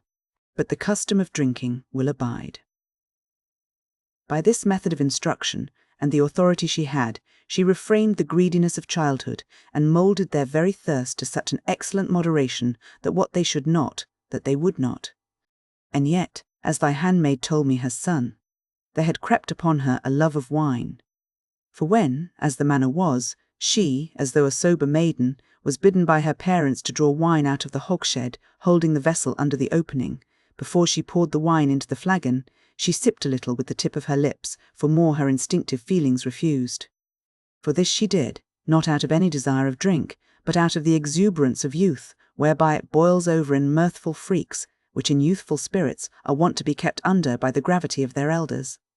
And thus by adding to that little daily littles, for whoso despiseth little things shall fall by little and little, she had fallen into such a habit as greedily to drink off her little cup brimful almost of wine. Where was then that discreet old woman, and that her earnest countermanding would aught avail against a secret disease, if thy healing hand, O Lord, watched not over us? Father, mother, and governors absent, thou present, who createdst, who callest, who also by those set over us, workest something towards the salvation of our souls. What didst thou then, O my God? How didst thou cure her? How heal her? Didst thou not out of another soul bring forth a hard and a sharp taunt, like a lancet out of thy secret store, and with one touch remove all that foul stuff? For a maidservant with whom she used to go to the cellar, falling to words, as it happens, with her little mistress, when alone with her, taunted her with this fault, with most bitter insult, calling her wine-bibber. With which taunt she, stung to the quick, saw the foulness of her fault, and instantly condemned and forsook it. As flattering friends pervert, so reproachful enemies mostly correct. Yet not what by them thou doest, but what themselves purposed, dost thou repay them. For she in her anger sought to vex her young mistress, not to amend her, and did it in private, either for that the time and place of the quarrel so found them, or lest herself also should have anger, for discovering it thus late. But thou, Lord, governor of all in heaven and earth, who turnest to thy purposes the deepest currents, and the ruled turbulence of the tide of times, didst by the very unhealthiness of one soul heal another, lest any, when he observes this, should ascribe it to his own power, even when another, whom he wished to be reformed, is reformed through words of his. Brought up thus modestly and soberly, and made subject rather by thee to her parents than by her parents to thee, so soon as she was of marriageable age, being bestowed upon a husband, she served him as her lord, and did her diligence to win him unto thee, preaching thee unto him by her conversation, by which thou ornamentedst her, making her reverently amiable and admirable unto her husband. And she so endured the wronging of her bed as never to have any quarrel with her husband thereon, for she looked for thy mercy upon him, that believing in thee he might be made chaste. But besides this he was fervid, as in his affections, so in anger, but she had learnt not to resist an angry husband, not in deed only, but not even in word. Only when he was smoothed and tranquil, and in a temper to receive it, she would give an account of her actions, if haply he had over hastily taken offence. In a word, while many matrons, who had milder husbands, yet bore even in their faces marks of shame, would in familiar talk blame their husbands' lives, she would blame their tongues, giving them, as in jest, earnest advice, that from the time they heard the marriage writings read to them, they should account them as indentures, whereby they were made servants, and so, remembering their condition, ought not to set themselves up against their lords. And when they, knowing what a choleric husband she endured, marvelled that it had never been heard, nor by any token perceived, that Patricius had beaten his wife, or that there had been any domestic difference between them, even for one day, and confidentially asking the reason, she taught them her practice above mentioned. Those wives who observed it found the good, and returned thanks. Those who observed it not, found no relief, and suffered. Her mother-in-law also, at first by whisperings of evil servants incensed against her, she so overcame by observance and persevering endurance and meekness, that she of her own accord discovered to her son the meddling tongues whereby the domestic peace betwixt her and her daughter-in-law had been disturbed, asking him to correct them. Then, when in compliance with his mother, and for the well-ordering of the family, he had with stripes corrected those discovered, at her will who had discovered them, she promised the like reward to any who, to please her, should speak ill of her daughter, in law to her, and none now venturing. They lived together with a remarkable sweetness of mutual kindness. This great gift also thou bestowedst, O my God, my mercy, upon that good handmaid of thine, in whose womb thou createdst me, that between any disagreeing and discordant parties where she was able, she showed herself such a peacemaker, that hearing on both sides most bitter things, such as swelling and indigested choler uses to break out into, when the crudities of enmities are breathed out in sour discourses to a present friend against an absent enemy, she never would disclose aught of the one unto the other, but what might tend to their reconcilement. A small good this might appear to me, did I not to my grief know numberless persons, who through some horrible and wide-spreading contagion of sin, not only disclose to persons mutually angered things said in anger, but add withal things never spoken, whereas to humane humanity it ought to seem a light thing not to foment or increase ill will by ill words, unless one study withal by good words to quench it. Such was she, thyself, her most inward instructor, teaching her in the school of the heart. Finally, her own husband, towards the very end of his earthly life, did she gain unto thee, nor had she to complain of that in him as a believer, which before he was a believer she had borne from him. She was also the servant of thy servants, whosoever of them knew her, did in her much praise and honour and love thee. For that, through the witness of the fruits of a holy conversation, they perceived thy presence in her heart. For she had been the wife of one man, had requited her parents, had governed her house piously, was well reported of for good works, had brought up children, so often travailing in birth of them, as she saw them swerving from thee. Lastly, of all of us thy servants, O Lord, whom on occasion of thy own gift thou sufferest to speak, us, who before her sleeping in thee lived united together, having received the grace of thy baptism, did she so take care of, as though she had been mother of us all, so served us, as though she had been child to us all. The day now approaching whereon she was to depart this life, which day thou well knewest, we knew not, it came to pass, thyself, as I believe, by thy secret ways so ordering it, that she and I stood alone, leaning in a certain window, which looked into the garden of the house where we now lay, at Ostia, where removed from the din of men, we were recruiting from the fatigues of a long journey, for the voyage. We were discoursing then together, alone, very sweetly, and forgetting those things which are behind, and reaching forth unto those things which are before, we were inquiring between ourselves in the presence of the truth, which thou art, of what sort the eternal life of the saints was to be, which eye hath not seen, nor ear heard, nor hath it entered into the heart of man. But yet we gasped with the mouth of our heart, after those heavenly streams of thy fountain, the fountain of life, which is with thee, that being bedewed thence according to our capacity, we might in some sort meditate upon so high a mystery. And when our discourse was brought to that point, that the very highest delight of the earthly senses, in the very purest material light, was, in respect of the sweetness of that life, not only not worthy of comparison, but not even of mention, we raising up ourselves with a more glowing affection towards the self-same, did by degrees pass through all things bodily. Even the very heaven whence sun and moon and stars shine upon the earth, yea, we were soaring higher yet, by inward musing and discourse and admiring of thy works, and we came to our own minds and went beyond them, that we might arrive at that region of never-failing plenty, where thou feedest Israel for ever with the food of truth, and where life is the wisdom by whom all these things are made. And what have been, and what shall be, and she is not made, but is as she hath been, and so shall she be ever, yea rather, to have been, and hereafter to be, are not in her, but only to be, seeing she is eternal. For to have been, and to be hereafter, are not eternal. And while we were discoursing and panting after her, we slightly touched on her with the whole effort of our heart, and we sighed, and there we leave, bound the first fruits of the Spirit, and return to vocal expressions of our mouth, where the word spoken has beginning and end. And what is like unto thy word, our Lord, who endureth in himself without becoming old, and maketh all things new? We were saying then, if to any, the tumult of the flesh were hushed, hushed the images of earth, and waters, and air, hushed also the pole of heaven, yea, the very soul be hushed to herself, and by not thinking on self surmount self, hushed all dreams and imaginary revelations, every tongue and every sign, and whatsoever exists only in transition, since if any could hear, all these say we made not ourselves, but he made us that abideth for ever.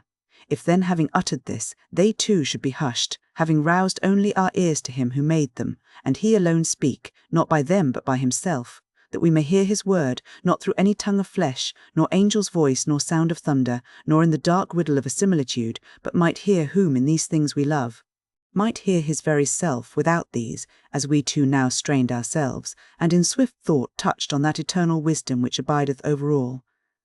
Could this be continued on, and other visions of kind far unlike be withdrawn, and this one ravish and absorb, and wrap up its beholder amid these inward joys, so that life might be for ever like that one moment of understanding which now we sighed after, were not this, enter into thy Master's joy? And when shall that be? When we shall all rise again, though we shall not all be changed.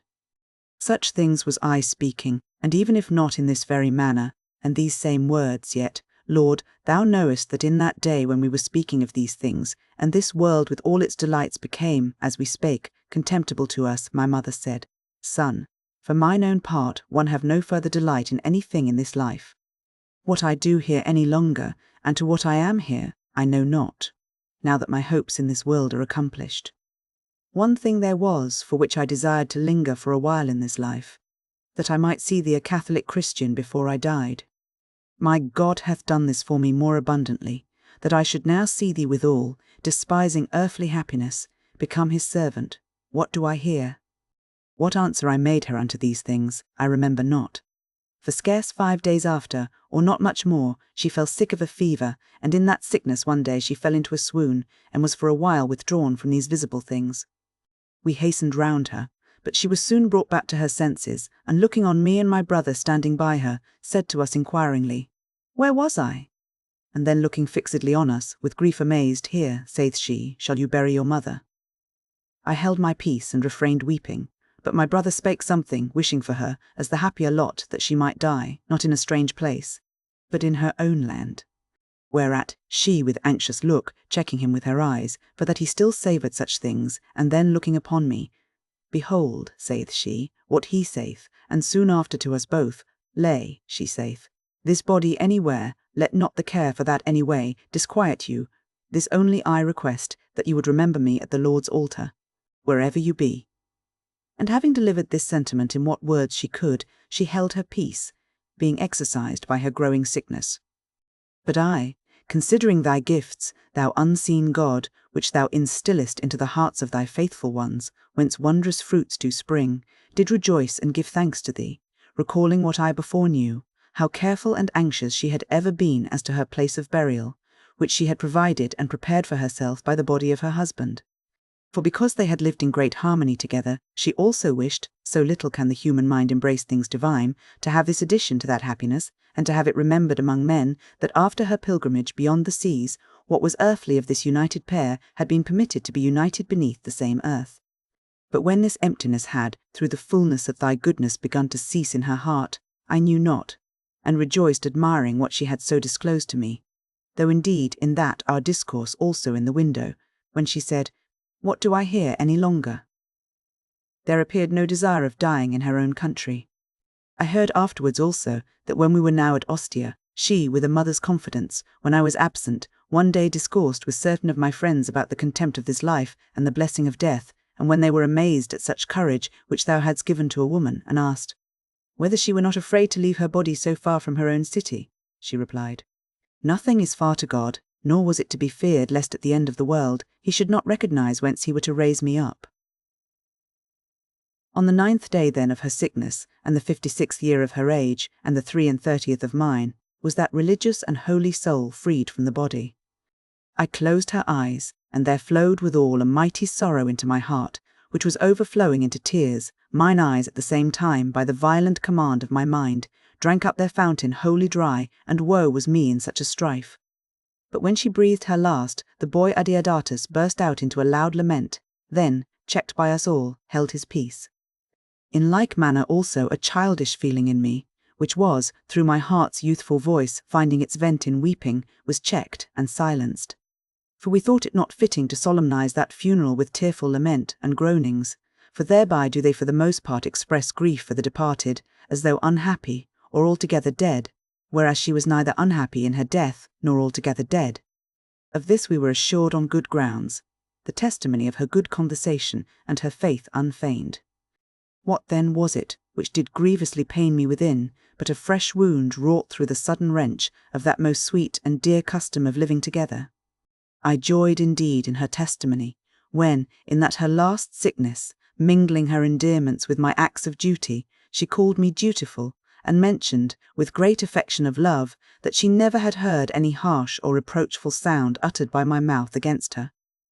But yet, O my God, who madest us, what comparison is there betwixt that honour that I paid to her, and her slavery for me? Being then forsaken of so great comfort in her, my soul was wounded, and that life rent asunder as it were, which, of hers and mine together, had been made but one. The boy then being stilled from weeping, Euadius took up the psalter, and began to sing, our whole house answering him, the psalm, I will sing of mercy and judgments to thee, O Lord.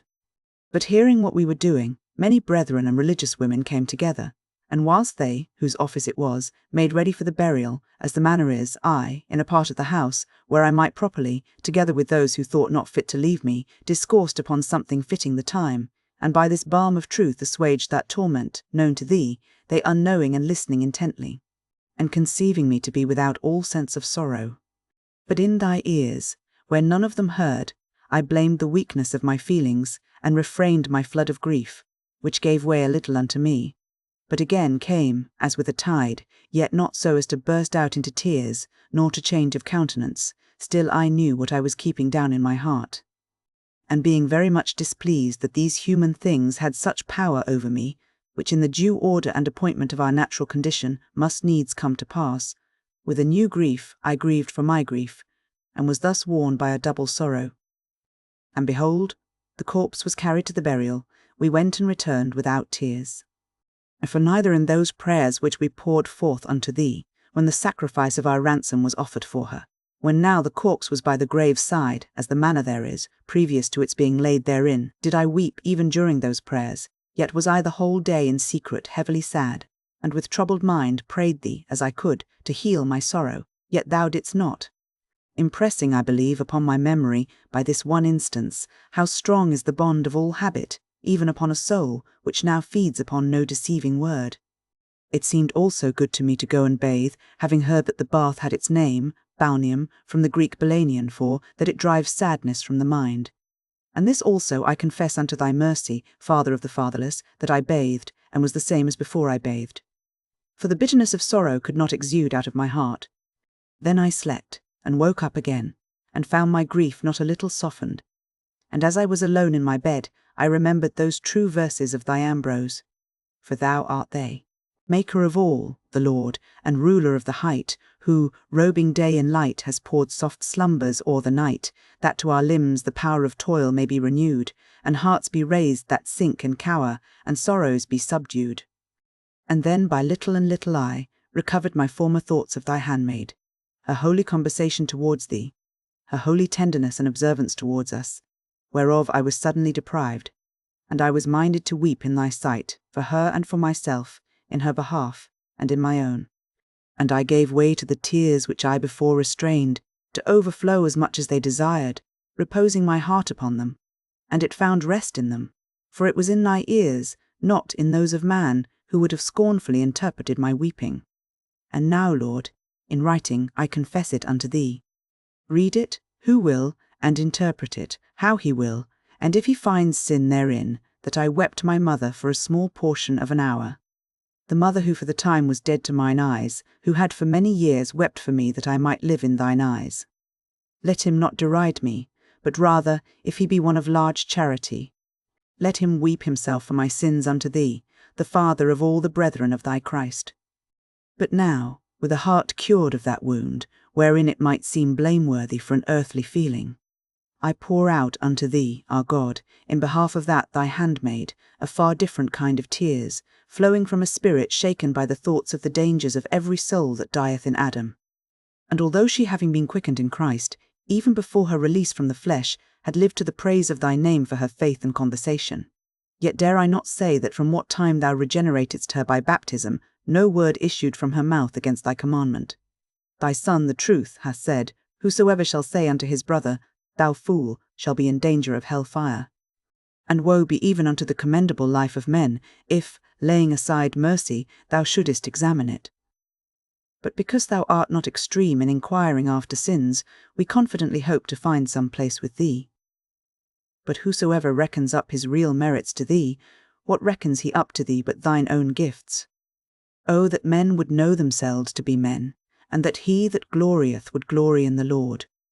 I therefore, O my praise and my life, God of my heart, laying aside for a while her good deeds, for which I give thanks to thee with joy, do now beseech thee for the sins of my mother. Hearken unto me, I entreat thee by the medicine of our wounds, who hung upon the tree, and now sitting at thy right hand maketh intercession to thee for us. I know that she dealt mercifully, and from her heart forgave her debtors their debts. Do thou also forgive her debts, whatever she may have contracted in so many years, since the water of salvation. Forgive her, Lord, forgive, I beseech thee, enter not into judgment with her. Let thy mercy be exalted above thy justice, since thy words are true, and thou hast promised mercy unto the merciful, which thou gavest them to be, who wilt have mercy on whom thou wilt have mercy, and wilt have compassion on whom thou hast had compassion. And, I believe, thou hast already done what I ask, but accept, O Lord, the free will offerings of my mouth. For she, the day of her dissolution now at hand, took no thought to have her body sumptuously wound up, or embalmed with spices, nor desired she a choice monument, or to be buried in her own land. These things she enjoined us not, but desired only to have her name commemorated at thy altar, which she had served without intermission of one day, whence she knew the holy sacrifice to be dispensed, by which the handwriting that was against us is blotted out, through which the enemy was triumphed over, who summing up our offences, and seeking what to lay to our charge, found nothing in him, in whom we conquer. Who shall restore to him the innocent blood? Who repay him the price wherewith he bought us, and so take us from him? Unto the sacrament of which our ransom, thy handmaid bound her soul by the bond of faith. Let none sever her from thy protection, let neither the lion nor the dragon interpose himself by force or fraud. For she will not answer that she owes nothing, lest she be convicted and seized by the crafty accuser, but she will answer that her sins are forgiven her by him, to whom none can repay that price which he, who owed nothing, paid for us. May she rest then in peace with the husband before and after whom she had never any, whom she obeyed, with patience bringing forth fruit unto thee, that she might win him also unto thee. And inspire, O Lord my God, inspire thy servants, my brethren, thy sons, my masters, whom with voice and heart and pen I serve, that so many as shall read these confessions may at thy altar remember Monica thy handmaid, with Patricius, her sometimes husband, by whose bodies thou broughtest me into this life, how I know not. May they with devout affection remember my parents in this transitory light, my brethren under thee, our Father and our Catholic Mother, and my fellow citizens in that eternal Jerusalem which thy pilgrim people seeketh after from their exodus, even unto their return thither. That so, my mother's last request of me may through my confessions, more than through my prayers, be, through the prayers of many, more abundantly fulfilled to her. Book X. Let me know thee, O Lord, who knowest me, let me know thee as I am known. Power of my soul, enter into it, and fit it for thee, that thou mayest have and hold it without spot or wrinkle. This is my hope, therefore do I speak, and in this hope do I rejoice, when I rejoice healthfully. Other things of this life are the less to be sorrowed for, the more they are sorrowed for, and the more to be sorrowed for, the less men sorrow for them. For behold, thou lovest the truth, and he that doth it cometh to the light. This would I do in my heart before thee in confession, and in my writing before many witnesses. And from thee, O Lord, unto whose eyes the abyss of man's conscience is naked, what could be hidden in me though I would not confess it? For I should hide thee from me, not me from thee. But now, for that my groaning is witness, that I am displeased with myself, thou shinest out, and art pleasing, and beloved, and longed for, that I may be ashamed of myself, and renounce myself, and choose thee, and neither please thee nor myself, but in thee. To thee therefore, O Lord, am I open, whatever I am, and with what fruit I confess unto thee, I have said. Nor do I it with words and sounds of the flesh, but with the words of my soul, and the cry of the thought which thy ear knoweth. For when I am evil, then to confess to thee is nothing else than to be displeased with myself, but when holy, nothing else than not to ascribe it to myself, because thou, O Lord, blessest the godly, but first thou justifieth him when ungodly. My confession then, O my God, in thy sight, is made silently and not silently. For in sound it is silent, in affection it cries aloud. For neither do I utter any thing right unto men, which thou hast not before heard from me, nor dost thou hear any such thing from me, which thou hast not first said unto me. What then have I to do with men, that they should hear my confessions, as if they could heal all my infirmities? A race, curious to know the lives of others, slothful to amend their own. Why seek they to hear from me what I am, who will not hear from thee what themselves are? And how know they, when from myself they hear of myself? Whether I say true, seeing no man knows what is in man, but the spirit of man which is in him. But if they hear from thee of themselves, they cannot say, The Lord lieth. For what is it to hear from thee of themselves, but to know themselves? And who knoweth and saith, It is false, unless himself lieth? But because charity believeth all things, that is, among those whom knitting unto itself it maketh one. I also, O Lord, will in such wise confess unto thee, that men may hear, to whom I cannot demonstrate whether I confess truly, yet they believe me, whose ears charity openeth unto me. But do thou, my inmost physician, make plain unto me what fruit I may reap by doing it.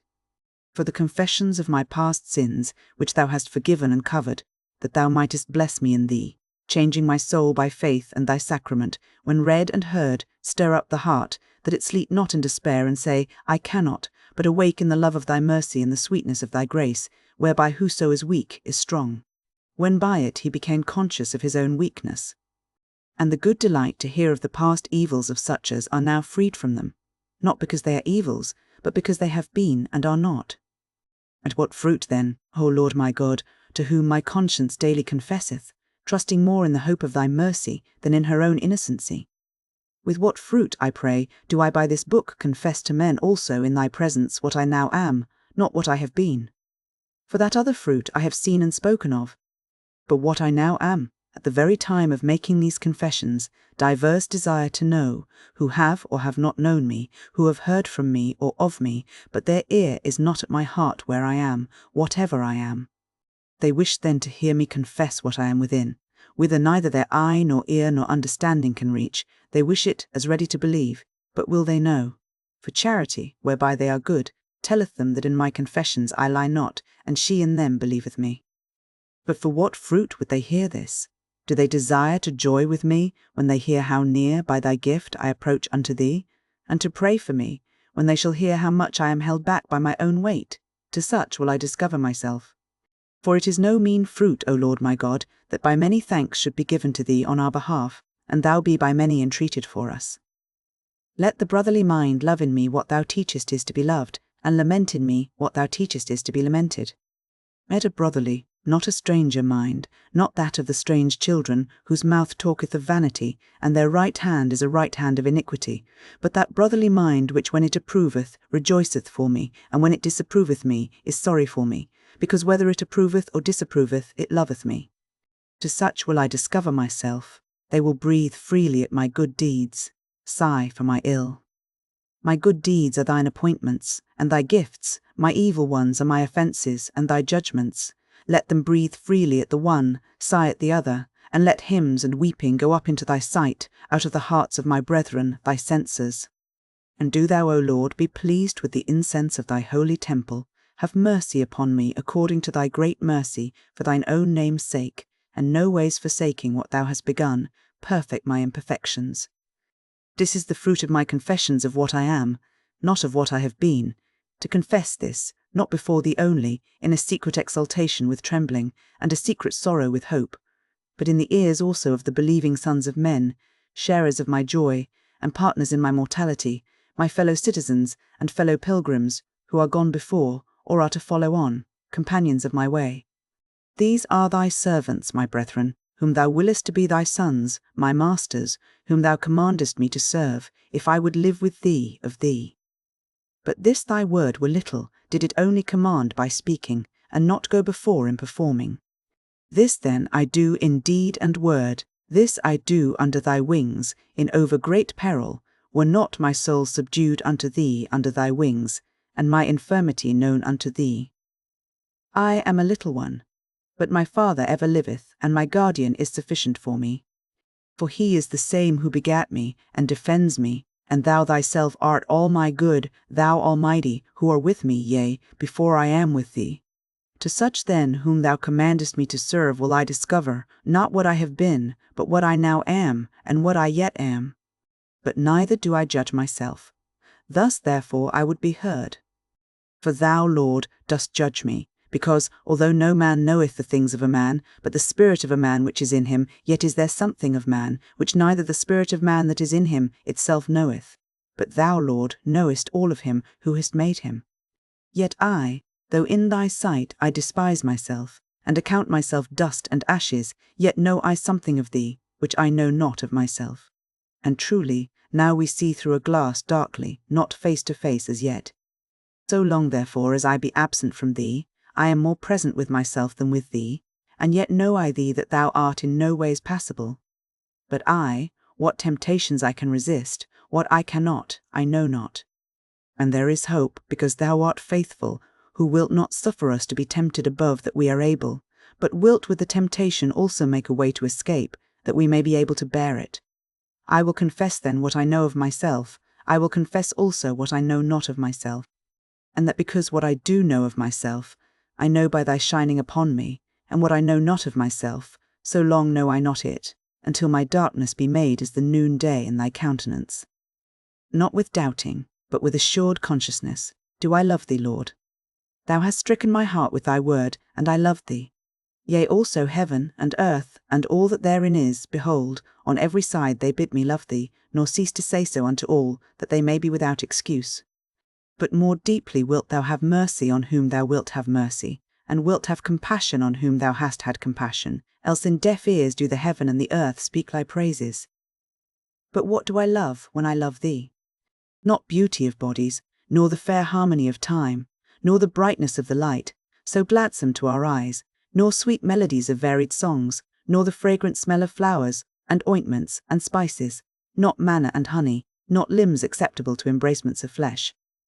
None of these I love when I love my God, and yet I love a kind of light, and melody, and fragrance, and meat, and embracement when I love my God, the light, melody, fragrance, meat, embracement of my inner man, where there shineth unto my soul what space cannot contain, and there soundeth what time beareth not away, and there smelleth what breathing disperseth not, and there tasteth what eating diminisheth not, and there clingeth what satiety divorceth not. This is it which I love when I love my God. And what is this? I asked the earth, and it answered me, I am not he, and whatsoever are in it confessed the same. I asked the sea and the deeps, and the living creeping things, and they answered, We are not thy God, seek above us. I asked the moving air, and the whole air with his inhabitants answered, Anaximenes was deceived, I am not God. I asked the heavens, sun, moon, stars, nor, say they, are we the God whom thou seekest. And I replied unto all the things which encompass the door of my flesh, Ye have told me of my God, that ye are not he. Tell me something of him.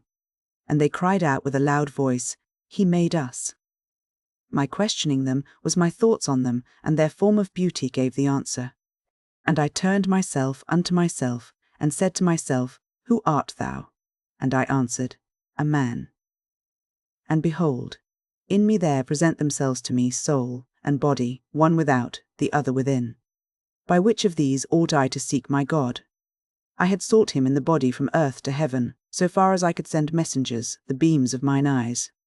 But the better is the inner, for to it, as presiding and judging, all the bodily messengers reported the answers of heaven and earth, and all things therein, who said, We are not God, but he made us.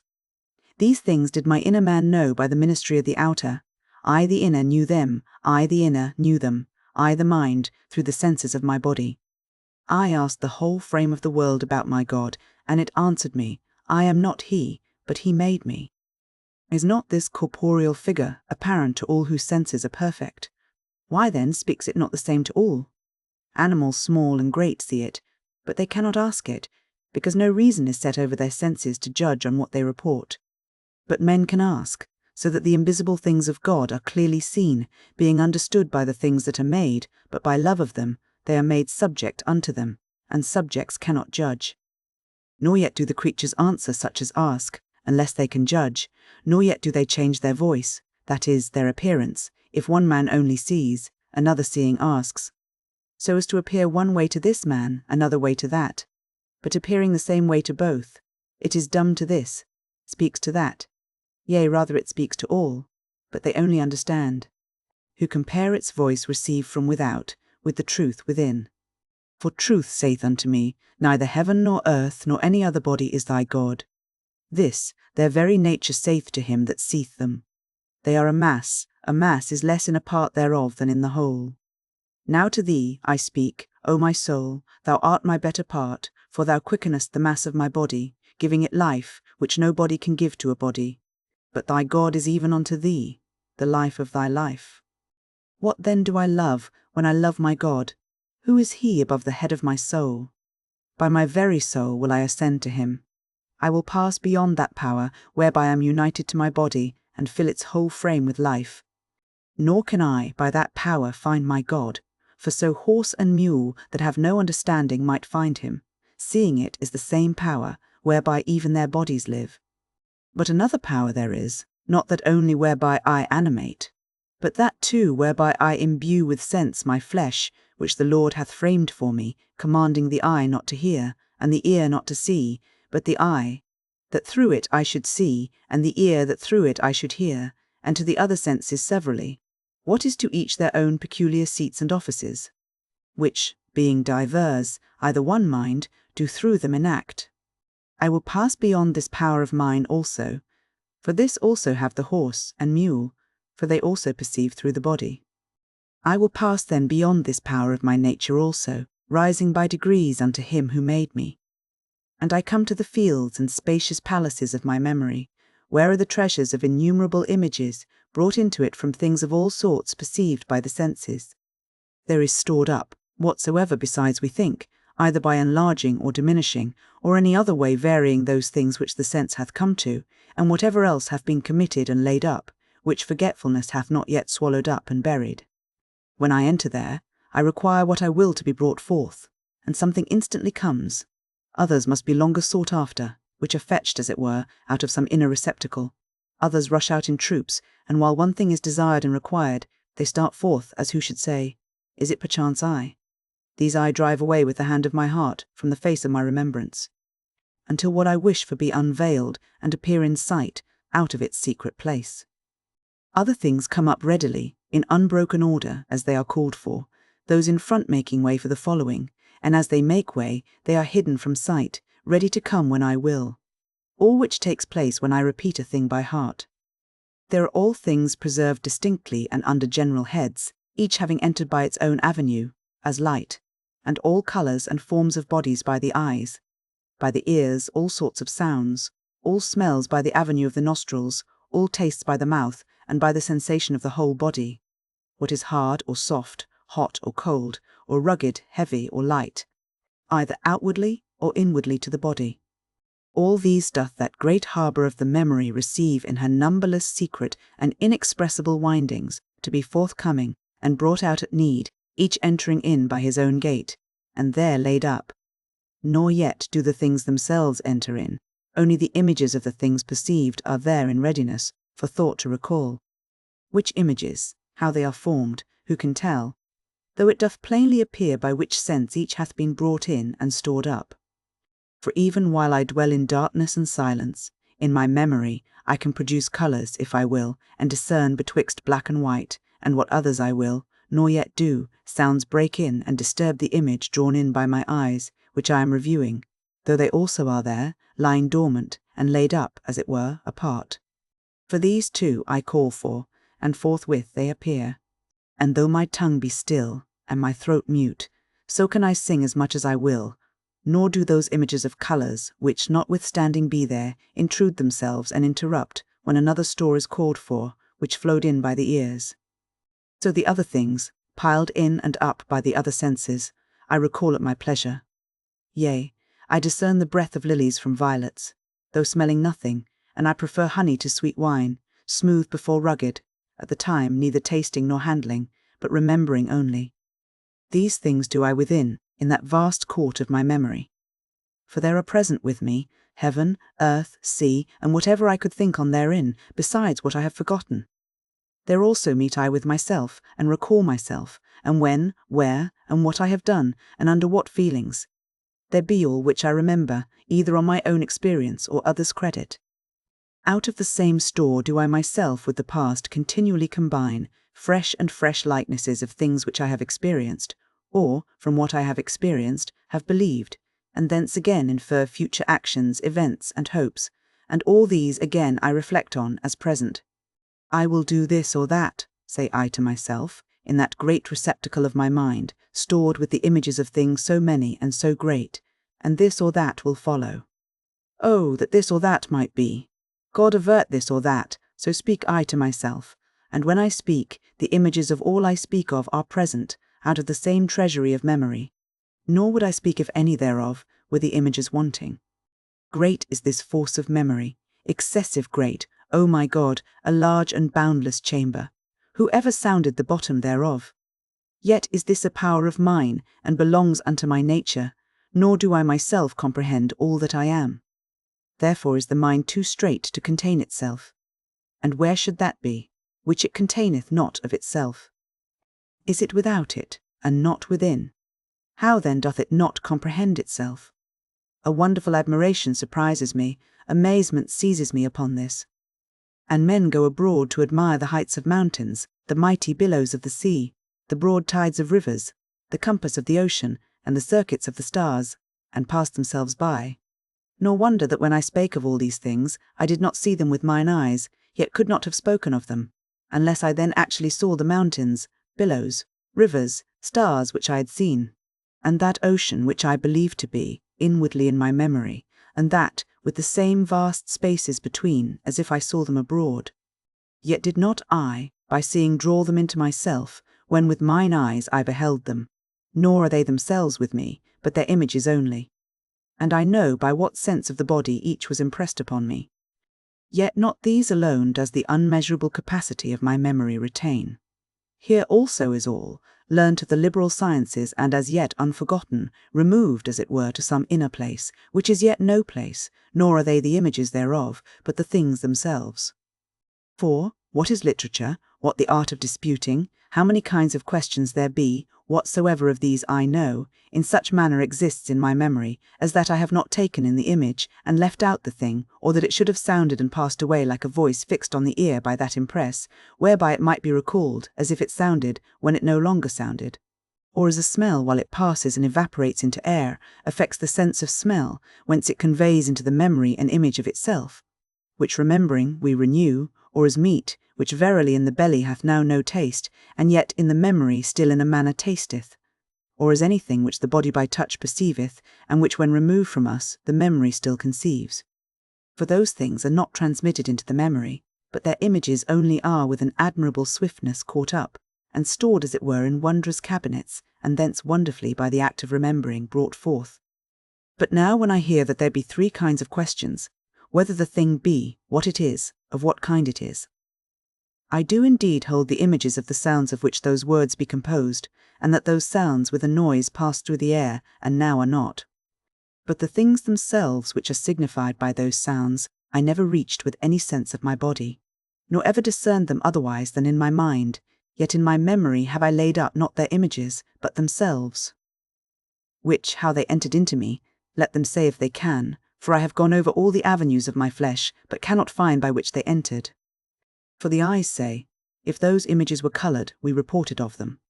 The ears say, if they sound, we gave knowledge of them. The nostrils say, if they smell, they passed by us. The taste says, unless they have a savour, ask me not. The touch says, if it have not size, I handled it not. If I handled it not, I gave no notice of it. Whence and how entered these things into my memory? I know not how. For when I learned them, I gave not credit to another man's mind, but recognized them in mine, and approving them for true, I commended them to it, laying them up as it were, whence I might bring them forth when I willed. In my heart then they were, even before I learned them, but in my memory they were not.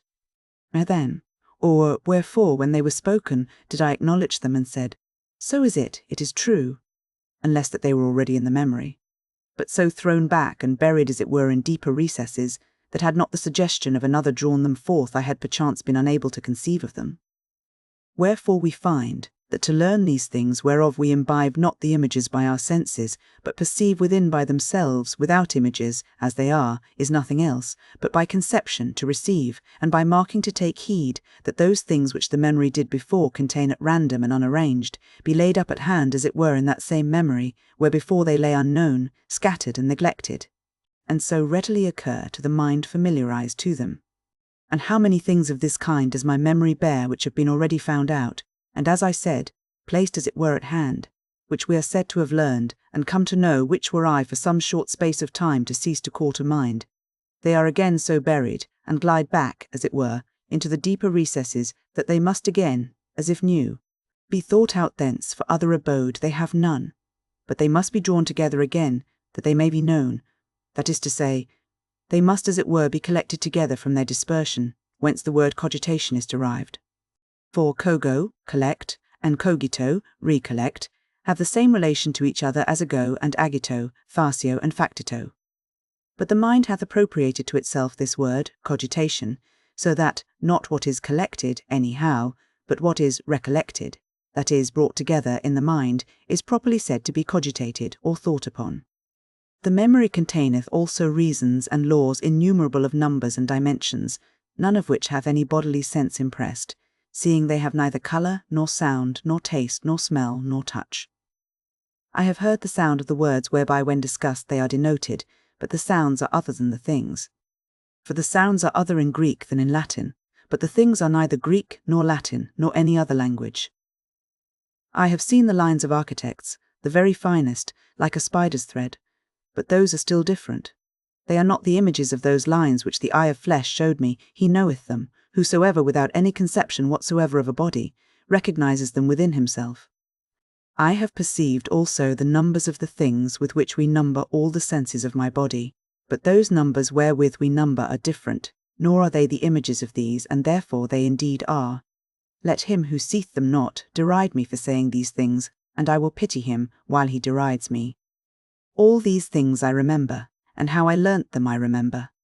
Many things also most falsely objected against them have I heard, and remember, which though they be false, yet is it not false that I remember them. And I remember also that I have discerned betwixt those truths and these falsehoods objected to them. And I perceive that the present discerning of these things is different from remembering that I oftentimes discerned them, when I often thought upon them. I both remember then to have often understood these things, and what I now discern and understand, I lay up in my memory, that hereafter I may remember that I understand it now. So then I remember also to have remembered, as if hereafter I shall call to remembrance, that I have now been able to remember these things, by the force of memory shall I call it to remembrance. The same memory contains also the affections of my mind, not in the same manner that my mind itself contains them, when it feels them, but far otherwise according to a power of its own. For without rejoicing, I remember myself to have joyed, and without sorrow do I recollect my past sorrow. And that I once feared, I review without fear, and without desire call to mind a past desire. Sometimes, on the contrary, with joy do I remember my forepast sorrow, and with sorrow joy. Which is not wonderful, as to the body, for mind is one thing, body another. If I therefore with joy remember some past pain of body, it is not so wonderful. But now, seeing this very memory itself is mind, for when we give a thing in charge, to be kept in memory, we say, see that you keep it in mind, and when we forget, we say, it did not come to my mind, and it slipped out of my mind, calling the memory itself the mind. This being so, how is it that when with joy I remember my past sorrow? The mind hath joy, the memory hath sorrow. The mind upon the joyfulness which is in it is joyful, yet the memory upon the sadness which is in it is not sad. Does the memory perchance not belong to the mind? Who will say so? The memory then is, as it were, the belly of the mind, and joy and sadness, like sweet and bitter food, which, when committed to the memory, are as it were passed into the belly, where they may be stowed but cannot taste. Ridiculous it is to imagine these to be alike, and yet are they not utterly unlike? But behold, out of my memory I bring it, when I say there be 4 perturbations of the mind, desire, joy, fear, sorrow, and whatsoever I can dispute thereon, by dividing each into its subordinate species, and by defining it, in my memory find I what to say, and thence do I bring it, yet am I not disturbed by any of these perturbations, when by calling them to mind, I remember them, yea, and before I recalled and brought them back, they were there, and therefore could they by recollection thence be brought. Perchance then, as meat is by chewing the cud brought up out of the belly, so by recollection these out of the memory. Why then does not the disputer, thus recollecting, taste in the mouth of his musing the sweetness of joy, or the bitterness of sorrow? Is the comparison unlike in this, because not in all respects like? For who would willingly speak thereof, if so oft as we name grief or fear, we should be compelled to be sad or fearful? And yet could we not speak of them, did we not find in our memory, not only the sounds of the names according to the images impressed by the senses of the body, but notions of the very things themselves which we never received by any avenue of the body, but which the mind itself perceiving by the experience of its own passions, committed to the memory, or the memory of itself retained, without being committed unto it. But whether by images or no, who can readily say? Thus I name a stone, I name the sun, the things themselves not being present to my senses, but their images to my memory. I name a bodily pain, yet it is not present with me when nothing aches. Yet unless its image were present to my memory, I should not know what to say thereof, nor in discoursing discern pain from pleasure. I name bodily health, being sound in body. The thing itself is present with me, yet, unless its image also were present in my memory, I could by no means recall what the sound of this name should signify. Nor would the sick, when health were named, recognize what was spoken, unless the same image were by the force of memory retained, although the thing itself were absent from the body. I name numbers whereby we number, and not their images, but themselves are present in my memory. I name the image of the sun, and that image is present in my memory. For I recall not the image of its image, but the image itself is present to me, calling it to mind. I name memory, and I recognize what I name. And where do I recognize it, but in the memory itself? Is it also present to itself by its image, and not by itself? What, when I name forgetfulness, and withal recognize what I name, whence should I recognize it, did I not remember it? I speak not of the sound of the name, but of the thing which it signifies, which, if I had forgotten, I could not recognize what that sound signifies. When then I remember memory, memory itself is, through itself, present with itself. But when I remember forgetfulness, there are present both memory and forgetfulness, memory whereby I remember, forgetfulness which I remember. But what is forgetfulness but the privation of memory? How then is it present that I remember it, since when present I cannot remember? But if what we remember we hold it in memory, yet, unless we did remember forgetfulness, we could never at the hearing of the name recognize the thing thereby signified, then forgetfulness is retained by memory. Present then it is that we forget not, and being so, we forget. It is to be understood from this that forgetfulness, when we remember it, is not present to the memory by itself, but by its image, because if it were present by itself, it would not cause us to remember, but to forget. Who now shall search out this? Who shall comprehend how it is? Lord, I truly toil therein, yea, and toil in myself. I am become a heavy soil requiring over much sweat of the brow. For we are not now searching out the regions of heaven, or measuring the distances of the stars, or inquiring the balancings of the earth. It is I myself who remember, I the mind. It is not so wonderful, if what I myself am not be far from me. But what is nearer to me than myself? And lo, the force of mine own memory is not understood by me, though I cannot so much as name myself without it. For what shall I say, when it is clear to me that I remember forgetfulness? Shall I say that that is not in my memory, which I remember? Or shall I say that forgetfulness is for this purpose in my memory, that I might not forget? Both were most absurd. What third way is there? How can I say that the image of forgetfulness is retained by my memory, not forgetfulness itself, when I remember it? How could I say this either, seeing that when the image of anything is impressed on the memory, the thing itself must needs be first present, whence that image may be impressed? For thus do I remember Carthage, thus all places where I have been, thus men's faces whom I have seen, and things reported by the other senses, thus the health or sickness of the body. For when these things were present, my memory received from them images, which being present with me, I might look on and bring back in my mind, when I remembered them in their absence. If then this forgetfulness is retained in the memory through its image, not through itself, then plainly itself was once present, that its image might be taken. And when it was present, how did it write its image in the memory, seeing that forgetfulness by its presence effaces even what it finds already noted? And yet, in whatever way, although that way be past conceiving and explaining, yet certain am I that I remember forgetfulness itself also, whereby what we remember is effaced. Great is the power of memory, a fearful thing, O my God, a deep and boundless manifoldness, and this thing is the mind, and this am I myself. What am I then, O my God? What nature am I? A life various and manifold, and exceeding immense. Behold in the plains and caves and caverns of my memory, innumerable and innumerably full of innumerable kinds of things, either through images, as all bodies, or by actual presence, as the arts, or by certain notions or impressions, as the affections of the mind, which, even when the mind doth not feel, the memory retaineth, while yet whatsoever is in the memory is also in the mind. Over all these do I run, I fly. I dive on this side and on that, as far as I can, and there is no end. So great is the force of memory, so great the force of life, even in the mortal life of man. What shall I do then, O thou my true life, my God? I will pass even beyond this power of mine which is called memory, yea, I will pass beyond it, that I may approach unto thee, O sweet light. What sayest thou to me? See, I am mounting up through my mind towards thee who abidest above me. Yea, I now will pass beyond this power of mine which is called memory, desirous to arrive at thee, whence thou mayest be arrived at, and to cleave unto thee, whence one may cleave unto thee. For even beasts and birds have memory, else could they not return to their dens and nests, nor many other things they are used unto, nor indeed could they be used to anything, but by memory. I will pass then beyond memory also, that I may arrive at him who hath separated me from the four-footed beasts, and made me wiser than the fowls of the air. I will pass beyond memory also, and where shall I find thee, thou truly good and certain sweetness? And where shall I find thee?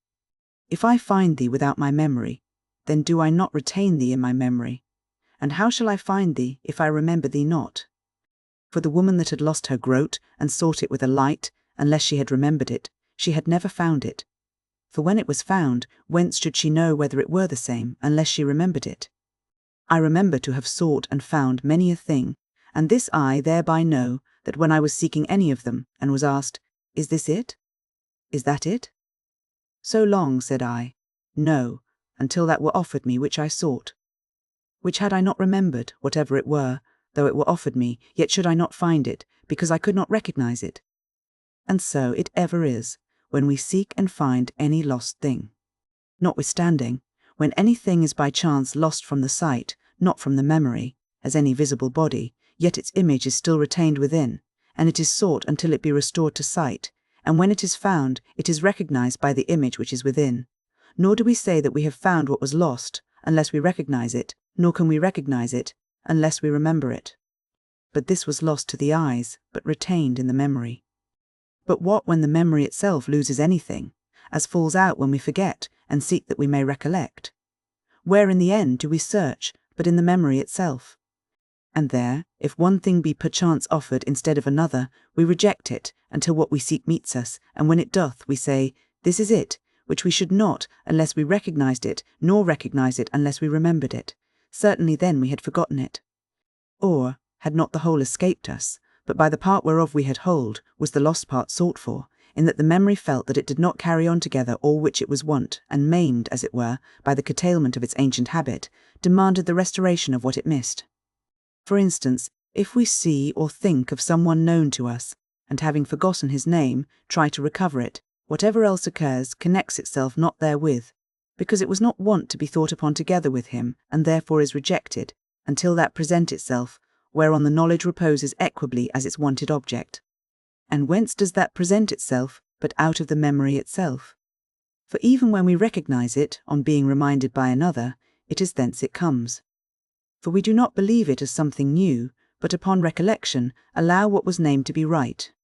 But were it utterly blotted out of the mind, we should not remember it, even when reminded. For we have not as yet utterly forgotten that, which we remember ourselves to have forgotten. What then we have utterly forgotten, though lost, we cannot even seek after. How then do I seek thee, O Lord? For when I seek thee, my God, I seek a happy life.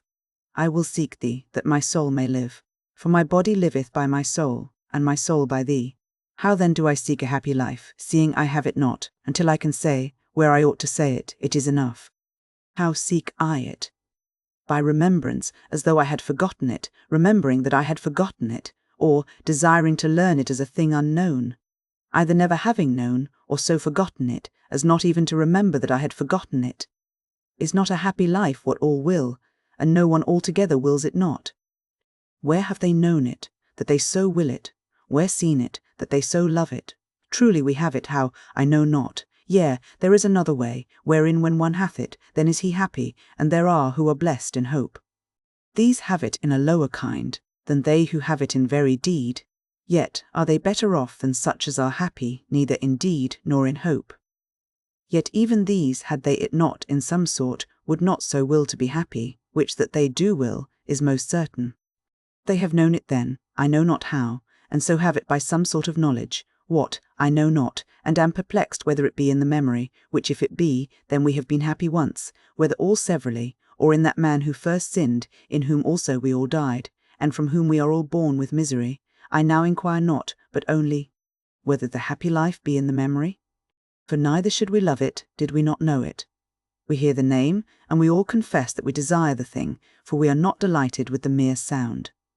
For when a Greek hears it in Latin, he is not delighted, not knowing what is spoken. But we Latins are delighted, as would he too if he heard it in Greek, because the thing itself is neither Greek nor Latin, which Greeks and Latins, and men of all other tongues, long for so earnestly. Known therefore it is to all, for they with one voice be asked, would they be happy? They would answer without doubt, they would. And this could not be, unless the thing itself whereof it is the name were retained in their memory. But is it so, as one remembers Carthage who hath seen it? No, for a happy life is not seen with the eye, because it is not a body.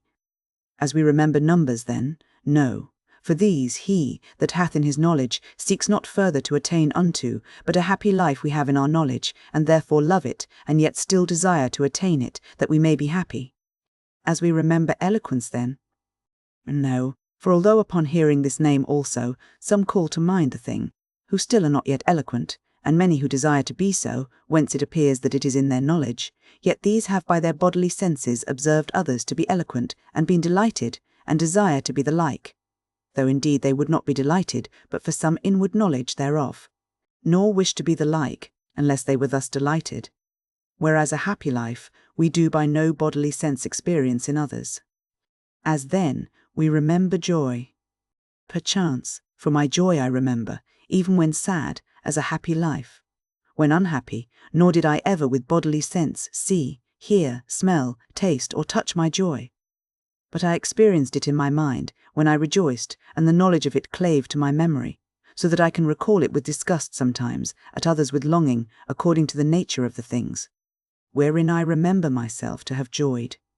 For even from foul things have I been immersed in a sort of joy, which now recalling, I detest and execrate, otherwhiles in good and honest things, which I recall with longing, although perchance no longer present, and therefore with sadness I recall former joy. Where then and when did I experience my happy life, that I should remember and love and long for it? Nor is it I alone, or some few besides, but we all would fain be happy, which, unless by some certain knowledge we knew, we should not with so certain a will desire. But how is this, that if two men be asked whether they would go to the wars, one, perchance, would answer that he would, the other that he would not, but if they were asked whether they would be happy, both would instantly, without any doubting, say they would, and for no other reason would the one go to the wars, and the other not, but to be happy?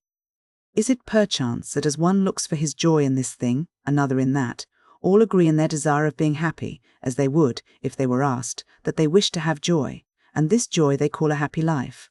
Although then one obtains this joy by one means, another by another, all have one end, which they strive to attain, namely, joy.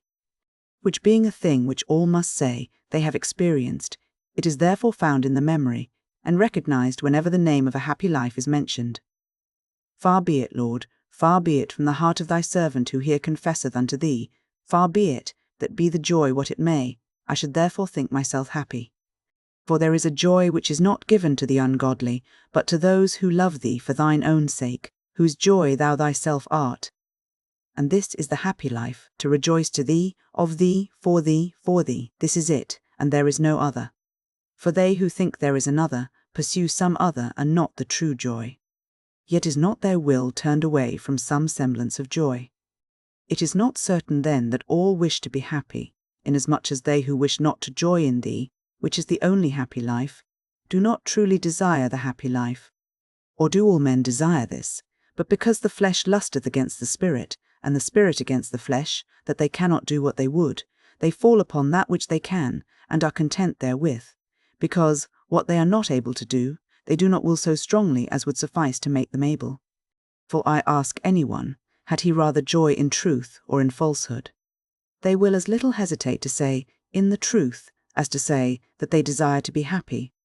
For a happy life is joy in the truth, for this is a joying in thee, who art the truth, O God my light, health of my countenance, my God. This is the happy life which all desire, this life which alone is happy, all desire, to joy in the truth all desire. I have met with many that would deceive. Who would be deceived? No one.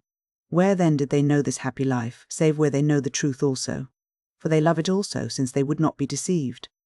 And when they love a happy life, which is no other than joying in the truth, then also do they love the truth, which yet they would not love, were there not some notice of it in their memory.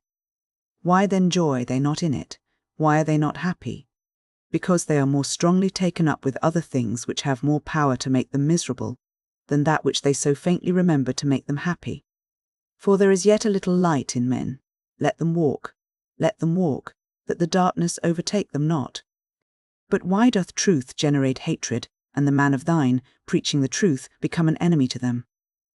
Whereas a happy life is loved, which is nothing else but joying in the truth, unless that truth is in that kind loved.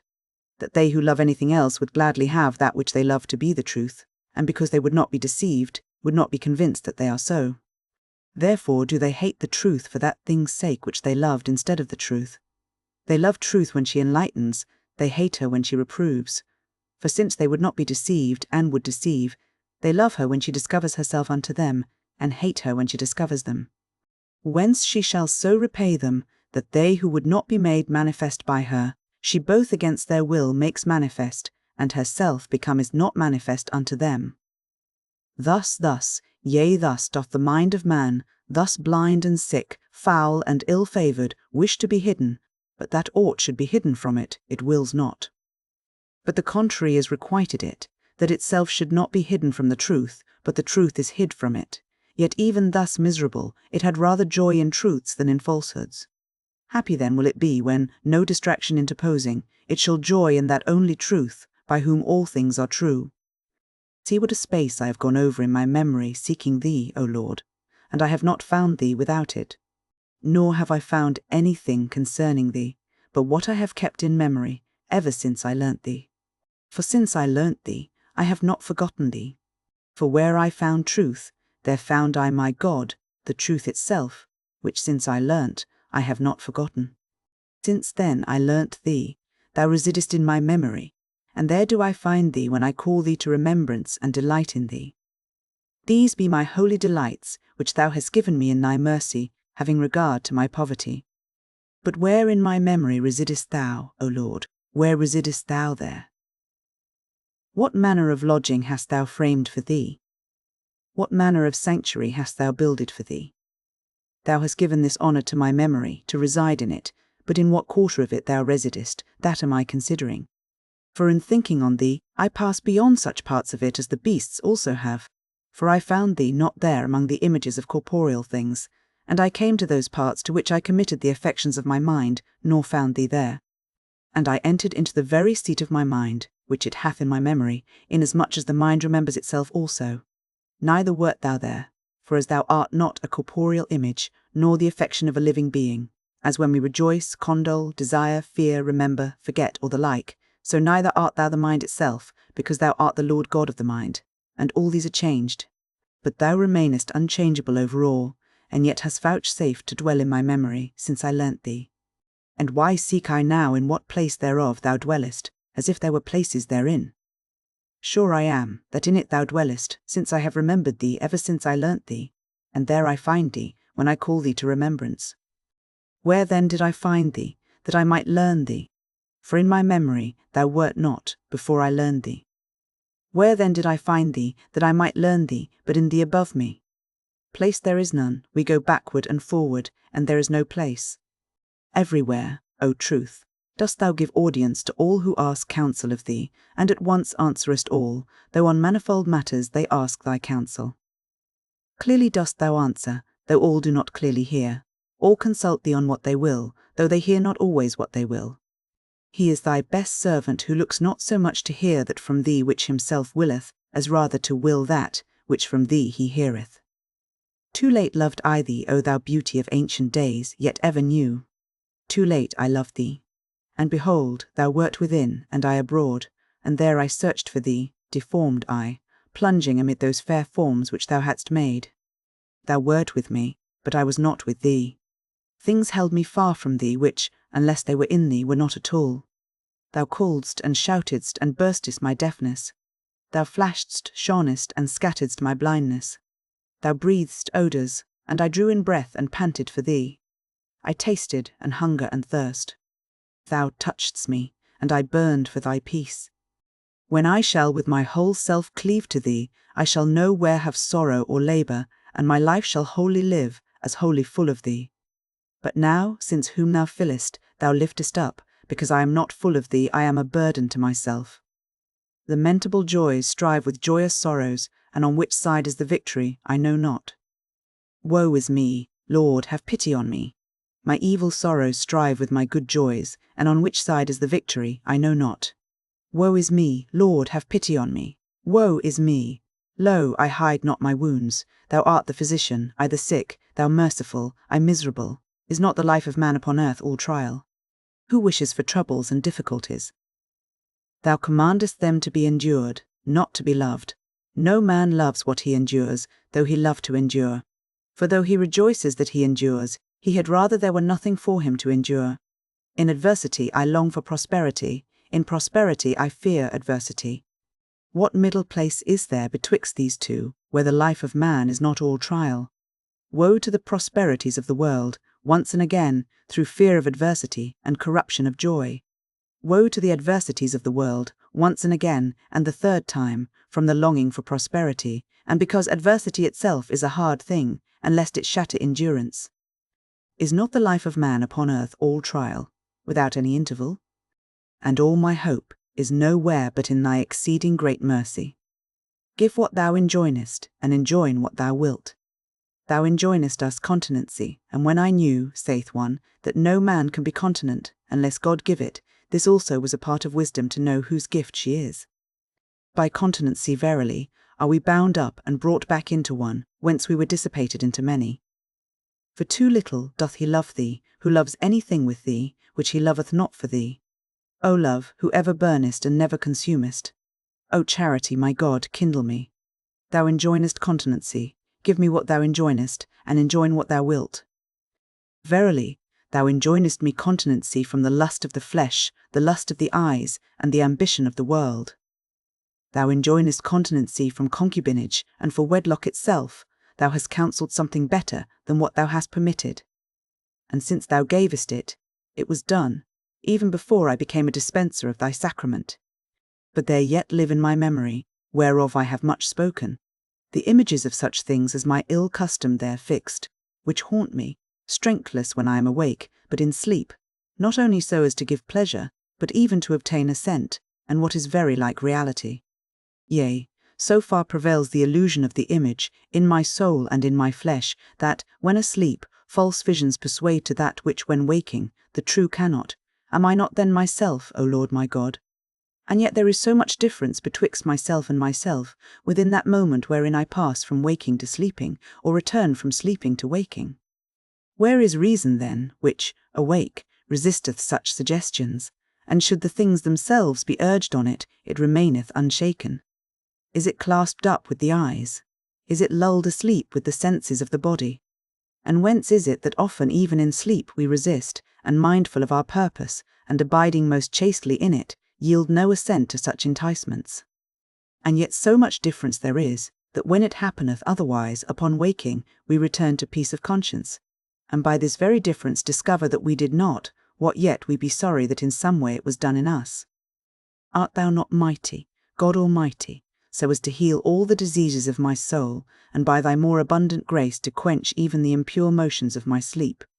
Thou wilt increase, Lord, thy gifts more and more in me, that my soul may follow me to thee, disentangled from the birdlime of concupiscence, that it rebel not against itself, and even in dreams not only not, through images of sense, commit those debasing corruptions, even to pollution of the flesh, but not even to consent unto them. For that nothing of this sort should have, over the pure affections even of a sleeper, the very least influence, not even such as a thought would restrain. To work this, not only during life, but even at my present age, is not hard for the Almighty, who art able to do above all that we ask or think. But what I yet am in this kind of my evil, have I confessed unto my good Lord, rejoicing with trembling, in that which thou hast given me, and bemoaning that wherein I am still imperfect, hoping that thou wilt perfect thy mercies in me, even to perfect peace, which my outward and inward man shall have with thee, when death shall be swallowed up in victory. There is another evil of the day, which I would were sufficient for it. For by eating and drinking we repair the daily decays of our body, until thou destroy both belly and meat, when thou shalt slay my emptiness with a wonderful fullness, and clothe this incorruptible with an eternal incorruption. But now the necessity is sweet unto me, against which sweetness I fight, that I be not taken captive, and carry on a daily war by fastings, often bringing my body into subjection, and my pains are removed by pleasure. For hunger and thirst are in a manner pains, they burn and kill like a fever, unless the medicine of nourishments come to our aid. Which since it is at hand through the consolations of thy gifts, with which land and water and air serve our weakness, our calamity is termed gratification. This hast thou taught me, that I should set myself to take food as physic. But while I am passing from the discomfort of emptiness to the content of replenishing, in the very passage the snare of concupiscence besets me. For that passing is pleasure, nor is there any other way to pass thither, whither we needs must pass.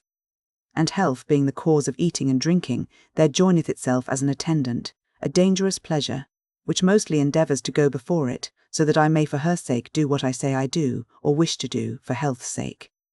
Nor have each the same measure, for what is enough for health is too little for pleasure, and oft it is uncertain, whether it be the necessary care of the body which is yet asking for sustenance, or whether a voluptuous deceivableness of greediness is proffering its services. In this uncertainty, the unhappy soul rejoiceth, and therein prepares an excuse to shield itself, glad that it appeareth not what sufficeth for the moderation of health, that under the cloak of health it may disguise the matter of gratification. These temptations I daily endeavour to resist, and I call on thy right hand, and to thee do I refer my perplexities, because I have as yet no settled counsel herein. I hear the voice of my God commanding, let not your hearts be overcharged with surfeiting and drunkenness. Drunkenness is far from me, thou wilt have mercy, that it come not near me. But full feeding sometimes creepeth upon thy servant, thou wilt have mercy, that it may be far from me. For no one can be continent unless thou give it. Many things thou givest us, praying for them, and what good soever we have received before we prayed. From thee we received it, yea, to the end we might afterwards know this, did we before receive it. Drunkard was I never, but drunkards have I known made sober by thee. From thee, then it was, that they who never were such, should not so be, as from thee it was, that they who have been, should not ever so be, and from thee it was, that both might know from whom it was. I heard another voice of thine, go not after thy lusts, and from thy pleasure turn away. Yea, by thy favour have I heard that which I have much loved, neither if we eat shall we abound, neither if we eat not shall we lack, which is to say, neither shall the one make me plenteous, nor the other miserable. I heard also another, for I have learned in whatsoever state I am, therewith to be content. I know how to abound, and how to suffer need. I can do all things through Christ that strengtheneth me. Behold a soldier of the heavenly camp, not the dust which we are. But remember, Lord, that we are dust, and that of dust thou hast made man, and he was lost and is found. Nor could he of himself do this, because he whom I so loved, saying this through the inbreathing of thy inspiration, was of the same dust. I can do all things, saith he, through him that strengtheneth me. Strengthen me, that I can. Give what thou enjoinest, and enjoin what thou wilt. He confesses to have received, and when he glorieth, in the Lord he glorieth. Another have I heard begging that he might receive. Take from me, saith he, the desires of the belly, whence it appeareth, O my holy God, that thou givest, when that is done which thou commandest to be done. Thou hast taught me, good Father, that to the pure all things are pure, but that it is evil unto the man that eateth with offence, and that every creature of thine is good, and nothing to be refused, which is received with thanksgiving, and that meat commendeth us not to God, and that no man should judge us in meat or drink, and that he which eateth, let him not despise him that eateth not, and let not him that eateth not judge him that eateth. These things have I learned. Thanks be to thee, praise to thee, my God, my Master, knocking at my ears, enlightening my heart, deliver me out of all temptation. I fear not uncleanness of meat, but the uncleanness of lusting. I know that Noah was permitted to eat all kind of flesh that was good for food, that Elijah was fed with flesh, that endued with an admirable abstinence, was not polluted by feeding on living creatures, locusts. I know also that Esau was deceived by lusting for lentiles, and that David blamed himself for desiring a draught of water, and that our king was tempted, not concerning flesh, but bread. And therefore the people in the wilderness also deserve to be reproved, not for desiring flesh, but because, in the desire of food, they murmured against the Lord. Placed then amid these temptations, I strive daily against concupiscence in eating and drinking. For it is not of such nature that I can settle on cutting it off once for all, and never touching it afterward, as I could of concubinage. The bridle of the throat then is to be held attempered between slackness and stiffness. And who is he, O Lord, who is not some wit transported beyond the limits of necessity? Whoever he is a great one, let him make thy name great. But I am not such, for I am a sinful man. Yet do I too magnify thy name, and he maketh intercession to thee for my sins who hath overcome the world, numbering me among the weak members of his body, because thine eyes have seen that of him which is imperfect, and in thy book shall all be written. With the allurements of smells, I am not much concerned. When absent, I do not miss them. When present, I do not refuse them, yet ever ready to be without them. So I seem to myself, perchance I am deceived. For that also is a mournful darkness, whereby my abilities within me are hidden from me, so that my mind making inquiry into herself of her own powers, ventures not readily to believe herself, because even what is in it is mostly hidden, unless experience reveal it. And no one ought to be secure in that life, the whole whereof is called a trial, that he who hath been capable of worse to be made better, may not likewise of better be made worse. Our only hope, only confidence, only assured promise is thy mercy. The delights of the ear had more firmly entangled and subdued me. but thou didst loosen and free me. Now, in those melodies which thy words breathe soul into, when sung with a sweet and attuned voice, I do a little repose, yet not so as to be held thereby, but that I can disengage myself when I will. But with the words which are their life, and whereby they find admission into me, themselves seek in my affections a place of some estimation, and I can scarcely assign them one suitable. For at one time I seem to myself to give them more honour than is seemly, feeling our minds to be more hollowly and fervently raised unto a flame of devotion by the holy words themselves when thus sung than when not, and that the several affections of our spirit, by a sweet variety, have their own proper measures in the voice and singing, by some hidden correspondence wherewith they are stirred up. But this contentment of the flesh, to which the soul must not be given over to be enervated, doth oft beguile me, the sense not so waiting upon reason as patiently to follow her, but having been admitted merely for her sake, it strives even to run before her and lead her. Thus in these things I unawares sin, but afterwards am aware of it. At other times, shunning over anxiously this very deception, I err in too great strictness, and sometimes to that degree as to wish the whole melody of sweet music which is used to David's Psalter banished from my ears, and the churches too. And that mode seems to me safer, which I remember to have been often told me of Athanasius, Bishop of Alexandria, who made the reader of the psalm utter it with so slight inflection of voice that it was nearer speaking than singing. Yet again, when I remember the tears I shed at the psalmody of thy church in the beginning of my recovered faith, and how at this time I am moved, not with the singing, but with the things sung, when they are sung with a clear voice and modulation most suitable, I acknowledge the great use of this institution. Thus I fluctuate between peril of pleasure and approved wholesomeness, inclined the rather, though not as pronouncing an irrevocable opinion, to approve of the usage of singing in the church, that so by the delight of the ears the weaker minds may rise to the feeling of devotion. Yet when it befalls me to be more moved with the voice than the words sung, I confess to have sinned painfully, and then had rather not hear music. See now my state, weep with me, and weep for me, yea, whoso regulate your feelings within, as that good action ensues. For you who do not act, these things touch not you. But thou, O Lord my God, hearken, behold, and see, and have mercy, and heal me, thou, in whose presence I have become a problem to myself, and that is my infirmity. There remains the pleasure of these eyes of my flesh, on which to make my confessions in the hearing of the ears of thy temple, those brotherly and devout ears, and so to conclude the temptations of the lust of the flesh, which yet assail me, groaning earnestly, and desiring to be clothed upon with my house from heaven. The eyes love fair and varied forms, and bright and soft colours. Let not these occupy my soul, let God rather occupy it, who made these things, very good indeed, yet is he my good, not they. And these affect me, waking, the whole day, nor is any rest given me from them, as there is from musical, sometimes in silence, from all voices.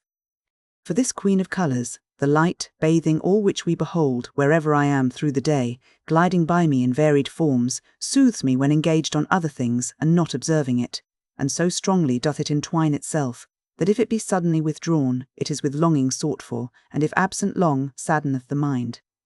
O thou light, which Tobias saw when, these eyes closed, he taught his son the way of life, and himself went before with the feet of charity, never swerving.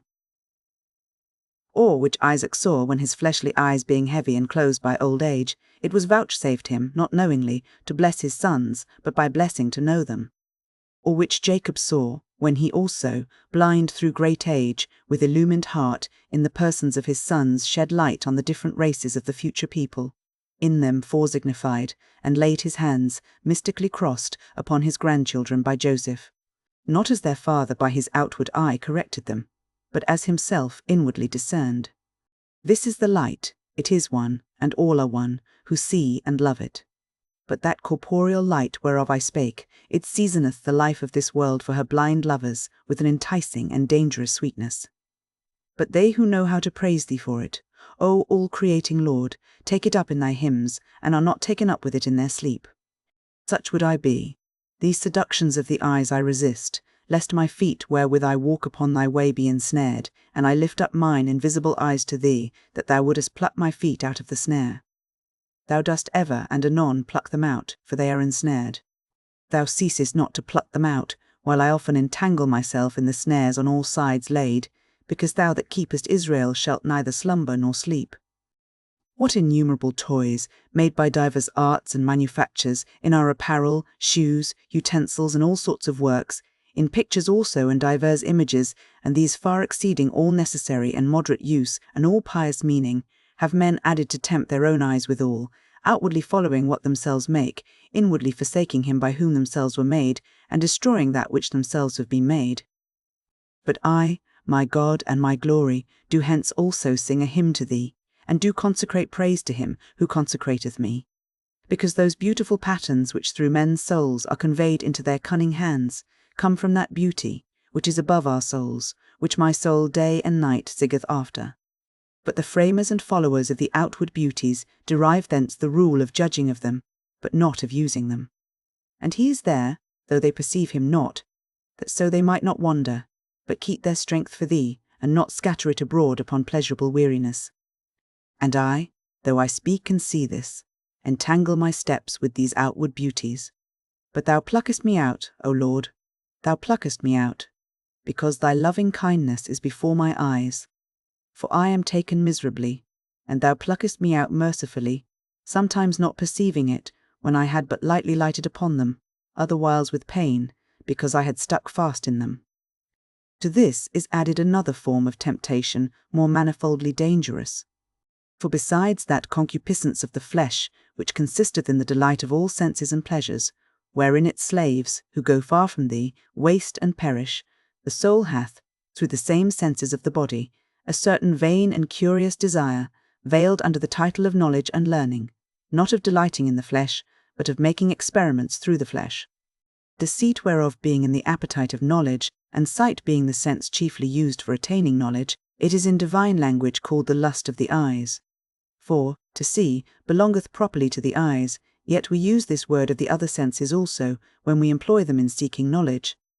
For we do not say, hark how it flashes, or smell how it glows, or taste how it shines, or feel how it gleams, for all these are said to be seen.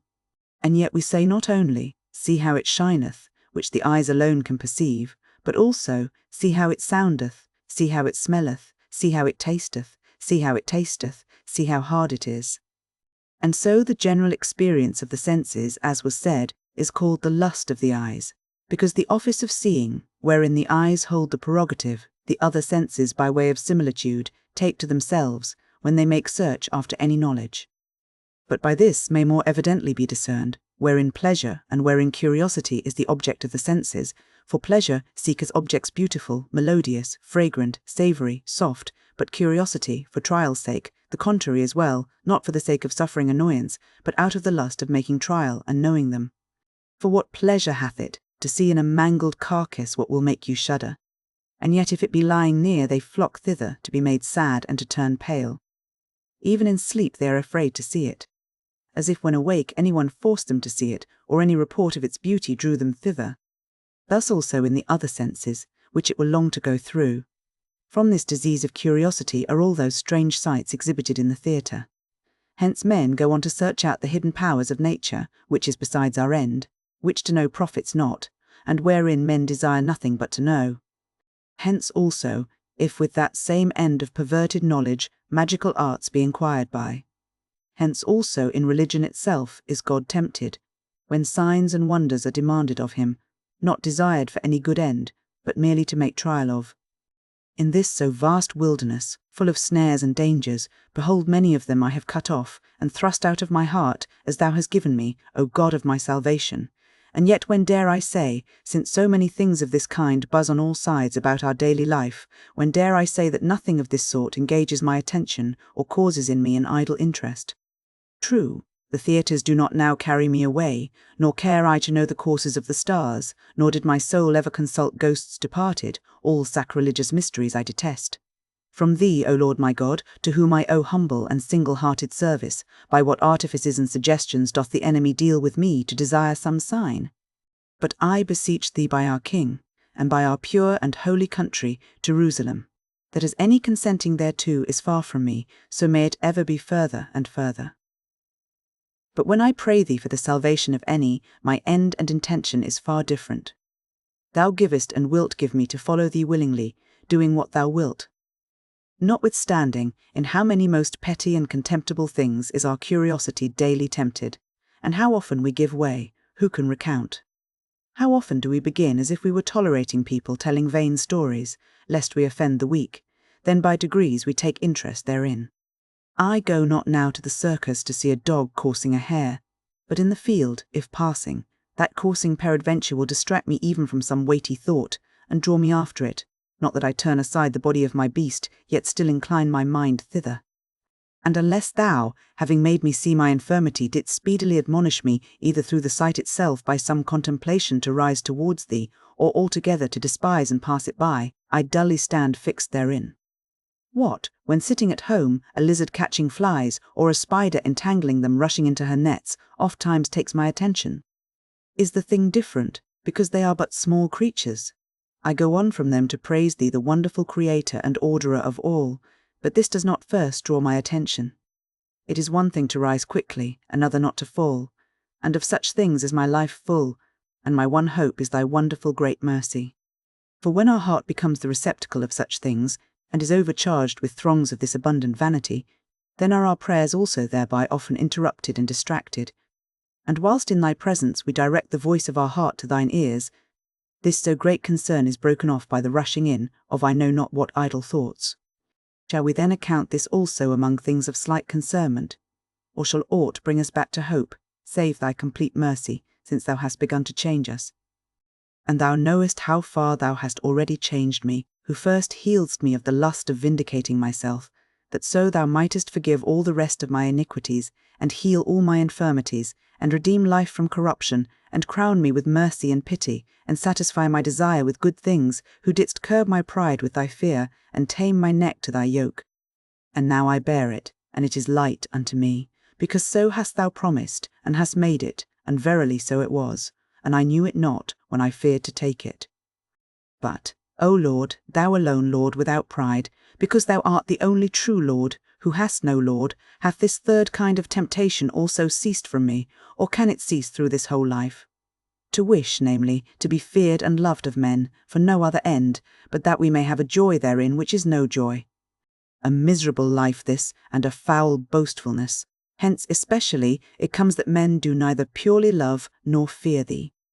And therefore dost thou resist the proud, and givest grace to the humble, yea, thou thunderest down upon the ambitions of the world, and the foundations of the mountains tremble. Because now certain offices of human society make it necessary to be loved and feared of men, the adversary of our true blessedness layeth hard at us, everywhere spreading his snares of well done, that greedily catching at them. We may be taken unawares, and sever our joy from thy truth, and set it in the deceivingness of men, and be pleased at being loved and feared, not for thy sake, but in thy stead, and thus having been made like him, he may have them for his own, not in the bands of charity, but in the bonds of punishment, who purposed to set his throne in the north, that dark and chill they might serve him, pervertedly and crookedly imitating thee. But we, O Lord, behold, we are thy little flock. Possess us as thine, stretch thy wings over us, and let us fly under them. Be thou our glory, let us be loved for thee, and thy word feared in us. Who would be praised of men when thou blamest, will not be defended of men when thou judgest, nor delivered when thou condemnest. But when not the sinner is praised in the desires of his soul, nor he blessed who doth ungodlily, but a man is praised for some gift which thou hast given him, and he rejoices more at the praise for himself than that he hath the gift for which he is praised. He also is praised, while thou dispraisest. Better is he who praised than he who is praised. For the one took pleasure in the gift of God in man, the other was better pleased with the gift of man than of God. By these temptations we are assailed daily, O Lord, without ceasing are we assailed. Our daily furnace is the tongue of men, and in this way also thou commandest us continence. Give what thou enjoinest, and enjoin what thou wilt. Thou knowest on this matter the groans of my heart, and the floods of mine eyes. For I cannot learn how far I am more cleansed from this plague, and I much fear my secret sins, which thine eyes know, mine do not. For in other kinds of temptations I have some sort of means of examining myself, in this scarce any. For in refraining my mind from the pleasures of the flesh and idle curiosity, I see how much I have attained to, when I do without them, foregoing or not having them. for then I ask myself how much more or less troublesome it is to me not to have them. Then, riches, which are desired, that they may serve to some one or two or all of the three concupiscences, if the soul cannot discern whether, when it hath them, it despiseth them, they may be cast aside, that so it may prove itself. But to be without praise, and therein essay our powers, must we live ill, yea, so abandonedly and atrociously, that no one should know without detesting us? What greater madness can be said or thought of? But if praise useth and ought to accompany a good life and good works, we ought as little to forego its company as good life itself. Yet I know not whether I can well or ill be without anything, unless it be absent. What then do I confess unto thee in this kind of temptation, O Lord? What, but that I am delighted with praise, but with truth itself more than with praise? For were it proposed to me, whether I would, being frenzied in error on all things, be praised by all men, or being consistent and most settled in the truth, be blamed by all, I see which I should choose. Yet fain would I, that the approbation of another should not even increase my joy for any good in me. Yet I own, it doth increase it, and not so only, but dispraise doth diminish it. And when I am troubled at this my misery, an excuse occurs to me, which of what value it is, thou God knowest, for it leaves me uncertain. For since thou hast commanded us not continency alone, that is, from what things to refrain our love, but righteousness also, that is, whereon to bestow it, and hast willed us to love not thee only, but our neighbour also, often, when pleased with intelligent praise, I seem to myself to be pleased with the proficiency or towardliness of my neighbour, or to be grieved for evil in him, when I hear him dispraise either what he understands not, or is good.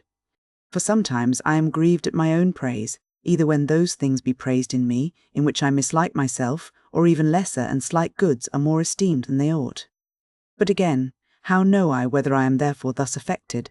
Because I would not have him who praiseth me differ from me about myself, not as being influenced by concern for him, but because those same good things which please me in myself, please me more when they please another also. For some, how I am not praised when my judgment of myself is not praised, forasmuch as either those things are praised which displease me, or those more which please me less. Am I then doubtful of myself in this matter? Behold, in thee, O truth, I see that I ought not to be moved at my own praises for my own sake, but for the good of my neighbour. And whether it be so with me, I know not, for herein I know less of myself than of thee.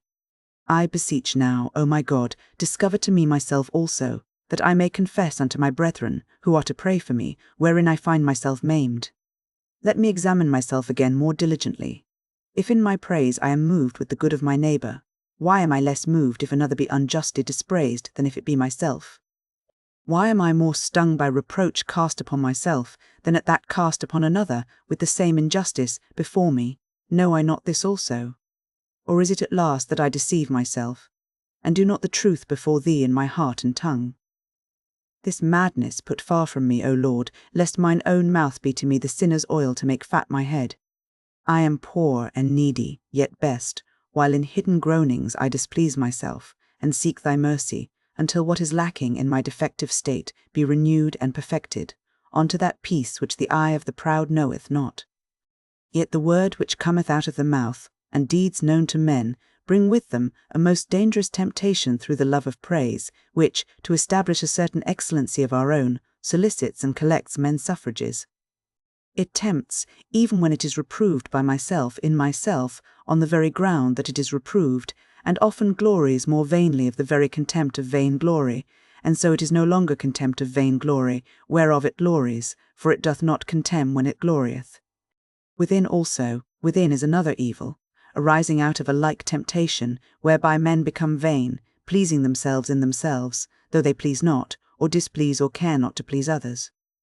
But pleasing themselves, they much displease thee, not only taking pleasure in things not good, as if good, but in thy good things, as though their own, or even if as thine, yet as though for their own merits, or even if as though from thy grace, yet not with brotherly rejoicing, but envying that grace to others.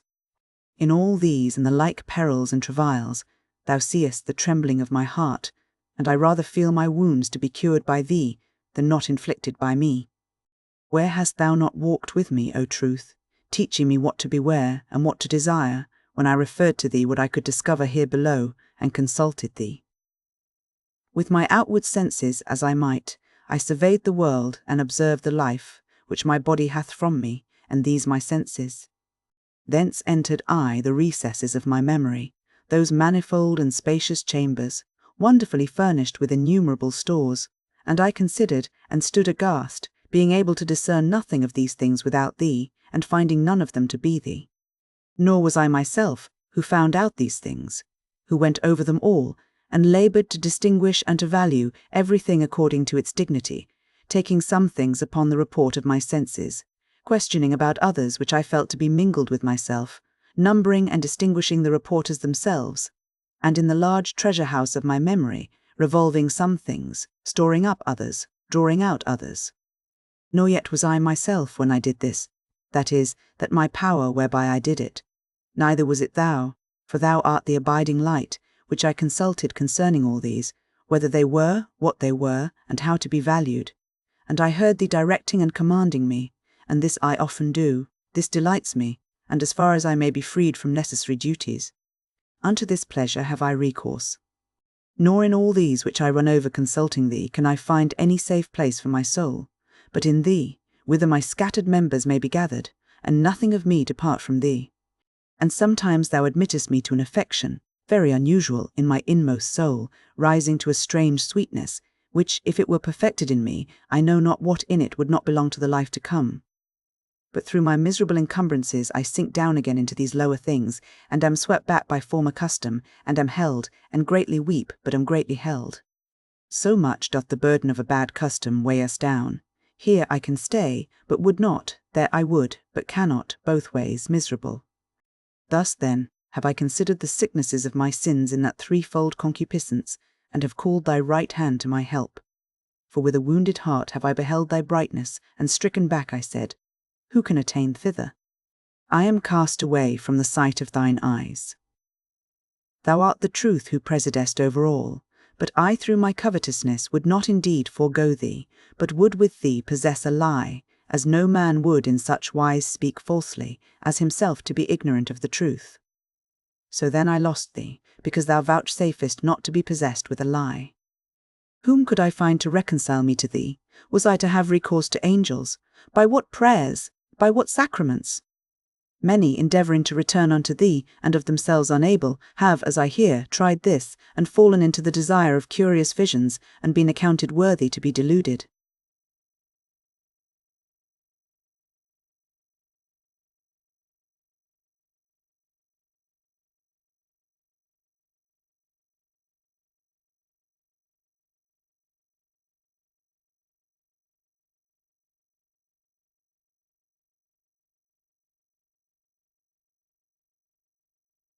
For they, being high-minded, sought thee by the pride of learning, swelling out rather than smiting upon their breasts, and so by the agreement of their heart drew unto themselves the princes of the air, the fellow conspirators of their pride, by whom, through magical influences, they were deceived, seeking a mediator, by whom they might be purged, and there was none. For the devil it was, transforming himself into an angel of light, and it much enticed proud flesh that he had no body of flesh, for they were mortal and sinners, but thou, Lord, to whom they proudly sought to be reconciled, art immortal and without sin. But a mediator between God and man must have something like to God, something like to men, lest being in both like to man, he should be far from God, or if in both like God, too unlike man, and so not be a mediator. That deceitful mediator, then, by whom in thy secret judgment's pride deserved to be deluded, hath one thing in common with man, that is sin. Another he would seem to have in common with God, and not being clothed with the mortality of flesh, would vaunt himself to be immortal. But since the wages of sin is death, this hath he in common with men, that with them he should be condemned to death.